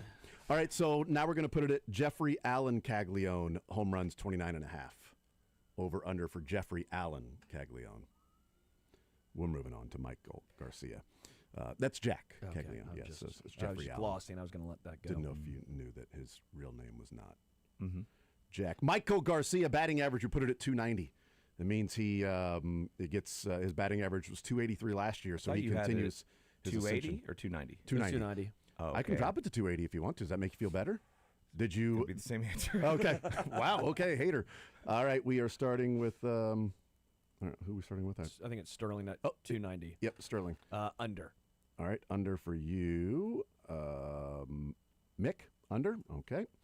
I'm just going to go ahead and write under for you the rest of the way. Michael, your guy. I got to say it. Over. Nah, Give it to me. Boy, That let's a go kid. Garcia. You'd be surprised that I went over on that one. I am just all I mean, in. he Just- was 286 and- last year, Yeah, right? and he was As his career incredible. year? Yeah, I don't. Right, but he's ascending. He's still 25. Yeah, that's good.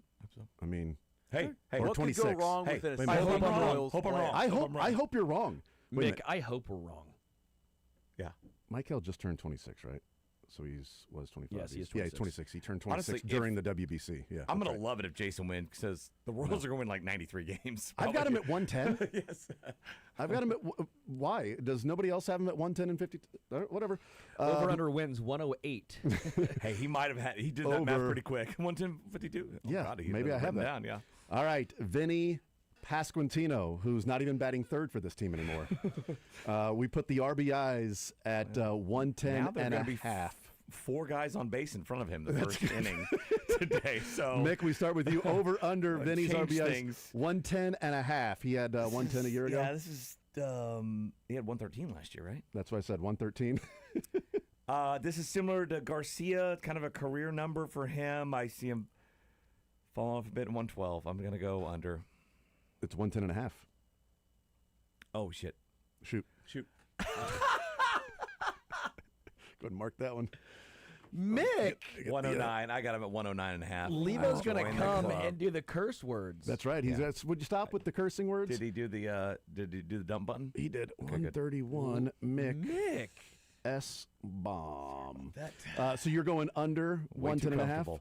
Yes. See, that's when you know you're comfortable. You're just feeling it, man. You're just in the groove, working Sorry. it. Working it. Michael, over under 110 and a half. I'm going to go under. I think there's going to be more guys that are driving in runs this year, so I'll go under. We'll just skip me and go right to Sterling. You guys know what I'm going with that one. We have to hear you say it for legal reasons. Over. Sterling? Okay. Yeah, I think like 108. I'll go under. You guys hate the I Royals said this 112 under. And then he said, it'll be then like what'd you say after it'll be that? like KU vacated wins. They're going to take like 4 away. yeah. Then what'd you say after that? Gosh, I went Crud. Garrett Dieter You on went- everybody. you went Bo Jackson. You deetered it. I Dietered it. Bo Jackson there. Shoot, I would have hit 300 home runs there. Who leads the Royals in home runs? A bonus question. We start with Mick, right? Or Michael, whoever. Mick, who leads them in home runs? Vinny, I say. Without but lower RBIs, so he's hitting a lot of solo shots this year. Good to know. Mike, No, he's going to lead him in with 18 bombs. Michael, It's between Vinny or Salvi. I'll say Salvi. I'm going Salvi as well. Sterling. Yeah, I'm going Salvi. That was Oh, I really thought I was going to be on Can an I island change with my Salvi. answer to Vinny? Yeah, Sweet, I'll do that. yeah. You can do whatever you want. I can't man. wait for Hunter Renfroe to come back and hit 50 bombs. It's actually going to be MJ Melendez. Be bold. Say it. Have fun. That'd be fun. Just That'd be be really fun. fun. Go say it. I mean, India's going to really get back this year. He's What's gonna- shorter hair, you know? You said you're a Lane Thomas believer. Yeah. think You're an it's really Isaac nice. Collins believer. That's, yeah, but not at home runs. But here's the Come thing: on, who boys. leads the Royals in home runs after today? You think it's Lane Thomas? After tonight? he's going to blow that lead that he has. 1-0 lead. That 1-0 lead. All And right. what was the last year? How many games in a row they went without a homer? All of them. Like a month. I think- or I something think like that, June. Right? Yeah, just June. So I bad. think the games in a row was just June.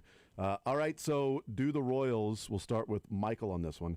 Do the Royals have a Cy Young or MVP finish in the top 2? Cy Young or MVP, a player finish in the top 2 of either of those. I like the stipulation of top 2. I think Bobby will be top 2. Okay? Don't know if he'll be 1. So I'll say yes on the question. I think Because it's I don't either think, or. If Reagan's bounces back, I who don't knows? think he stays healthy enough to finish Yeah. top 2 in Cy Young. Okay. We can go ahead and skip me. Sterling? yes. Yes. I've got Bobby winning the MVP this year. So, Sterling? I'll go yes. I think Cal Raleigh falls down this year. I think that he just- Literally. well, he probably falls once After or twice. Rosarena Yeah. punches him Yeah. after his teammate hits him in the face. Fall after the right hood is Yes. connected. I think yes, because I think even if it's close, Bobby might get the boost of he's been so close that they might give him a little Right. love of winning even. They, MLB.com put out their MLB writers, the votes and everything, and put out the awards. The AL MVP was Bobby, and like I said during the World Baseball Classic, I think the WBC started his MVP Yes. campaign. Yeah, agreed, yeah, You I'll always say have to yeah. have like momentum behind you, right? Mick? So I don't think he'll be good enough to make top 2 Cy Young, Oh. but I think MVP, so I'm going yes. So yes and no. So Bobby, yes, but also not winning the Cy Young for Bobby. Okay, good to know. Note that. Over, under, total. He's good, but I mean, not that good. Well, I mean, he's not Shohei, but he is the best human baseball I player. bet he on the would planet. be an average major league pitcher. I think he'd be pretty good. Yeah. But he is the best, as I'll continue to call him, the best human baseball player in the world. So Shohei's a he's robot. not. He's yeah. not human. He doesn't count. Come on. All right, total Gold Gloves. We set the over under at 2.5. I'll go with this one. I'm going to go under on this one. Total Gold Gloves. I kind of feel like Bobby and Michael, once you start down that road, you kind of just give them the Gold Gloves every year. But is there somebody else on the team, mainly a pitcher, Lugo and I think Lugo's Reagan, probably the guy and you look Reagan's. at. So Sterling, over under total Gold Gloves 2.5. Yeah, I'll go under. I think you're probably right. Garcia, Bobby. I don't think Isbell plays enough games. Doesn't have the name in the offense. Doesn't have the to name in back the it up. offense, and Oddly enough, he doesn't swing the bat well enough to win a Gold Glove. You're basically just saying does like Lugo win it? Lugo and Garcia. I don't chalk up Garcia as automatically, obviously, Where's as I do Brian Witt. Hayes now? Is he in? He went in Cincinnati. Is he still in Cincy? I don't know because he's gonna. I think it's 2 tops for this team, so I'm going to go under. Which is great, right? Obviously, He was the Red, so he doesn't matter. Yeah, he's with Cincinnati. Mick is going under. I think Michael? we all have under. Under, okay. Just didn't know if somebody was going to go Lugo with that one. All right, and last but not least, team wins. We are saying bleep you, Vegas, in your 82.5 wins. We've moved it up to 86.5 wins for the Royals. I really wish you would have done 82. Well, I think we all would have gone over, right? I would have, 82? yes. Yes. All right, so 86.5. Sterling, we start with you. I think I had him at 86 when I did my, and I don't want to go against it, so I'll go 86, which makes me sound like an idiot. Like Why? It doesn't.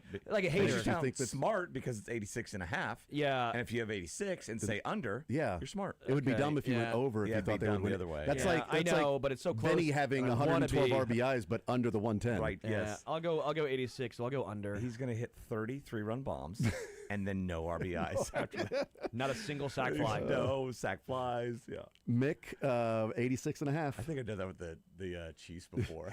Like, Mahomes 5,000 That's right. yards, nobody over 1,000 yards receiving. Something No like one that. over 750. Yeah. I'm like, Really stuff spread that the ball around. Contort yourself to believe. What are we doing? 86 and a half. I got him at 85, so I'm going under. All right, Michael. Mick, did we just become best friends? I got him at 85. I'm Hmm. always with the TD. I want to call you TD. Booth guy. What's your official position? Producer. Technical producer. What are you? Call I me thought whatever you'd you be want. producer. I'm a jack of all trades. He's A producer producer. does work. Got it. Hey, Producer. I text the guests. Yeah. I like to go with You're like, hey, that was cool. Want to hang out? I like to go with That's- producer Yes. and Me and then Fielder the boys. technical producer because he's got the technology and everything back there. Yeah. So technical producer there. Do we even need to go with mine? I'm going to go over. I'm going to go with 90. 98. Yeah. No, I'm not dumb. Is 90 wins enough for the I division? want to. How many? Can you look real quick? How many categories are you and I the same on? Oh, yep. It's probably 2. 3. Okay, Yeah. so 0, 0, 1, 2. So far 2, 3, 4, Okay. We're twins. 5, 6. Oh, yeah. Well, here are the ones that we are on. We are the same. I think with. we should we pack both them. went over. We both went under on Bubic starts. We both went under on bullpen saves. So whenever you did under, idiots. Touche. We both went under on base percentage for Carter. Gold gloves. We both went yes for Carter, top 3 rookie of That's the year. positive. We both Yes, Bobby. had yes and Bobby, and we both went under with gold gloves. Yep. There we go. All right, so we'll see what happens. Those are ZOUs. We'll take a timeout and come back and eliminate 4 teams in our bracket of sound. Fun day. It's a Friday, right? Yay!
All right, so let's eliminate some of these sounds, these teams that lost.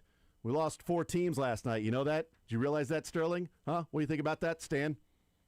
By the way, I was at a watch party at a bar and it was about 75% Iowa fans, 25% Nebraska fans. How'd it go? And I knew a lot of them.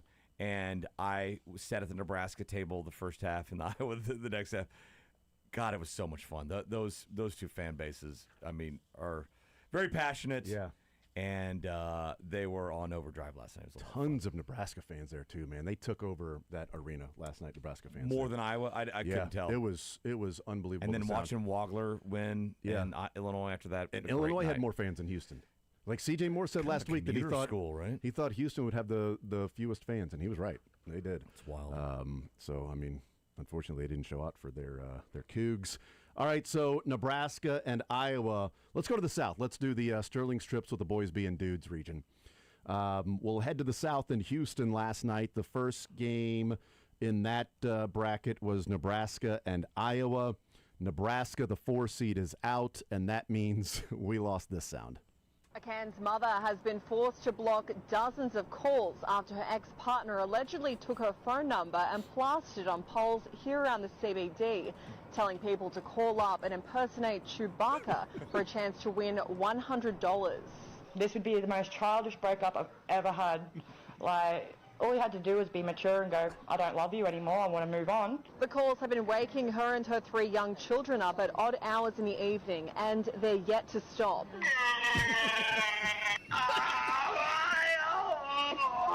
I won $500. Well, I'm getting phone calls at really strange hours of the night, about 1 o'clock till 4 o'clock. Hey, I thought it was quite funny, actually. I thought it was a good joke. A good sport, Jessica is. Just pull it down, please, and yeah, have a laugh for me. And if you want to make a phone call, go for it. I don't mind. Bring it on. And then she sounds like Chewbacca laughing. And they ended that, Mick. You've got to appreciate that for a TV package. They ended that. Play the last part of that real quick. They ended that with her laugh, and they knew what they were doing with that Chewbacca there at the end. Didn't have a laugh. If you want to make a phone call, go for it. I don't mind. Bring it on. So good. Give me my money. You know what? That was good enough to make a. That was good enough to make. Give me my $100. It was good enough to make a run in the tournament to the Sweet 16. Good for them. That one was eliminated. I didn't know I was cheering for Nebraska, though. Yeah, I know, seriously. Well, some of the drafted Price Sanford was definitely rooting for Nebraska. Illinois and Houston. Houston, the Cougs, they are out. That means we lost this sound. They always ask when you made that 90-yard run against the Seahawks, what was going through your mind? I said, I can hear the wind blowing by my ear hole, but I can hear him here. Don't let them catch you. Don't let them catch you. And it's not the Seahawks. It's my brothers and sisters chasing me to take me back to get an ass whooping. They should have done that 30 years ago. Agreed. I would have hit 300 home runs. Bo Jackson at the Super Bowl. Fences coming in? Fences coming in. He said, that was a damn cow patch that I played on. If they'd have brought that in, bleep, I would have hit 300 home runs at Kaufman. That sound is out. We head over to the West region, blow for Bain. It was Arizona and Arkansas, and then Texas and Purdue. Let's go down to the bottom part of this bracket. Let's go to the Texas and Purdue. Texas, the 11 seed. Purdue, the 2 seed. The 2 seed moved on. 11 seed made a Cinderella run, and that means we lost this sound. What are you going to do tonight to celebrate? I'm going to eat some Haagen-Dazs coffee ice cream with my wife and smoke a Cuban cigar, and then probably go to the hospital. Biff Poggi, the Michigan interim coach. Cigar. And then probably go to the hospital. Some Haagen-Dazs ice cream and go to the hospital. All right, last team to eliminate from last night, it was Arkansas. They lost to Arizona. The 4 seed Arkansas lost, and that means we lost this soundbite. When they say cramping, that's crapping. The crapping explanation of cramping. I've watched sports forever. I've seen guys get cramps 1,000 times. Easy. Probably more. And I've never seen anything like that. I've never seen it treated that way. I've never seen it referred to that way. Now, hey, he's a unique talent. Maybe he has unique cramping. Peterson cramping. It's a new syndrome. You know, now from this point forward, there'll be some star player who sits over there with his thumb in his mouth. The Tommy John. And doesn't of play. And he'll cramping. say, oh, he's got Lou the Gehrig's Peterson. disease. He's got the Peterson. He's got the Peterson. It's the Peterson cramp, no cramp. Untreatable cramp during the course of the game. Can't be treated, but modern medicine is baffled by this seemingly innocuous condition that thousands of times athletes have continued to play in the same game. The same flippin' game. I mean, I'm so close to profanity here. And, you know, I don't have a dog in the fight. Yes, I went to Kansas, but I have viewed sports with my own lens for decades. Anybody who listens to me knows this. This is garbage. Garbage. If I said 2 games ago, I said if I'm Bill Self, I'm really tempted to just say take a walk.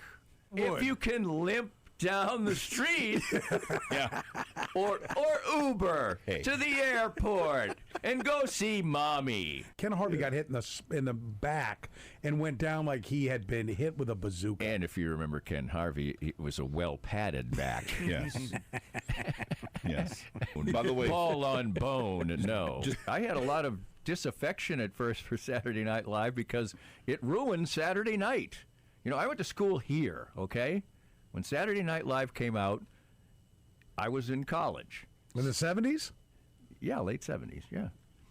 So then it's Saturday night, you know, you're out and about, you're trying to, you know, get some action. No matter where you were, at 10:30, the party stopped. And Saturday Night Live went on the TV, and all anybody did for an hour and a half is sit there and watch Saturday Night Live. Getting blocked by SNL. So I was like, please. Yeah, C blocked by Saturday Night Live. Thanks for pulling that. All right, Arkansas is out. That sound out. We are out on this segment. More Zone next.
All right, wrapping up this Friday edition of The Zone.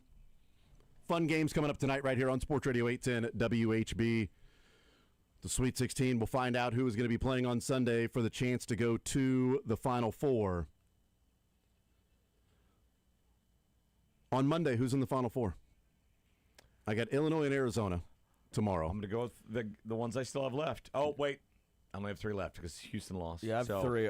Duke, Michigan, Illinois, and Arizona. Michigan State, Michigan, Arizona, and Iowa. Arizona. Yep. And then I guess, who's the other? Illinois, Iowa. Illinois. Yeah.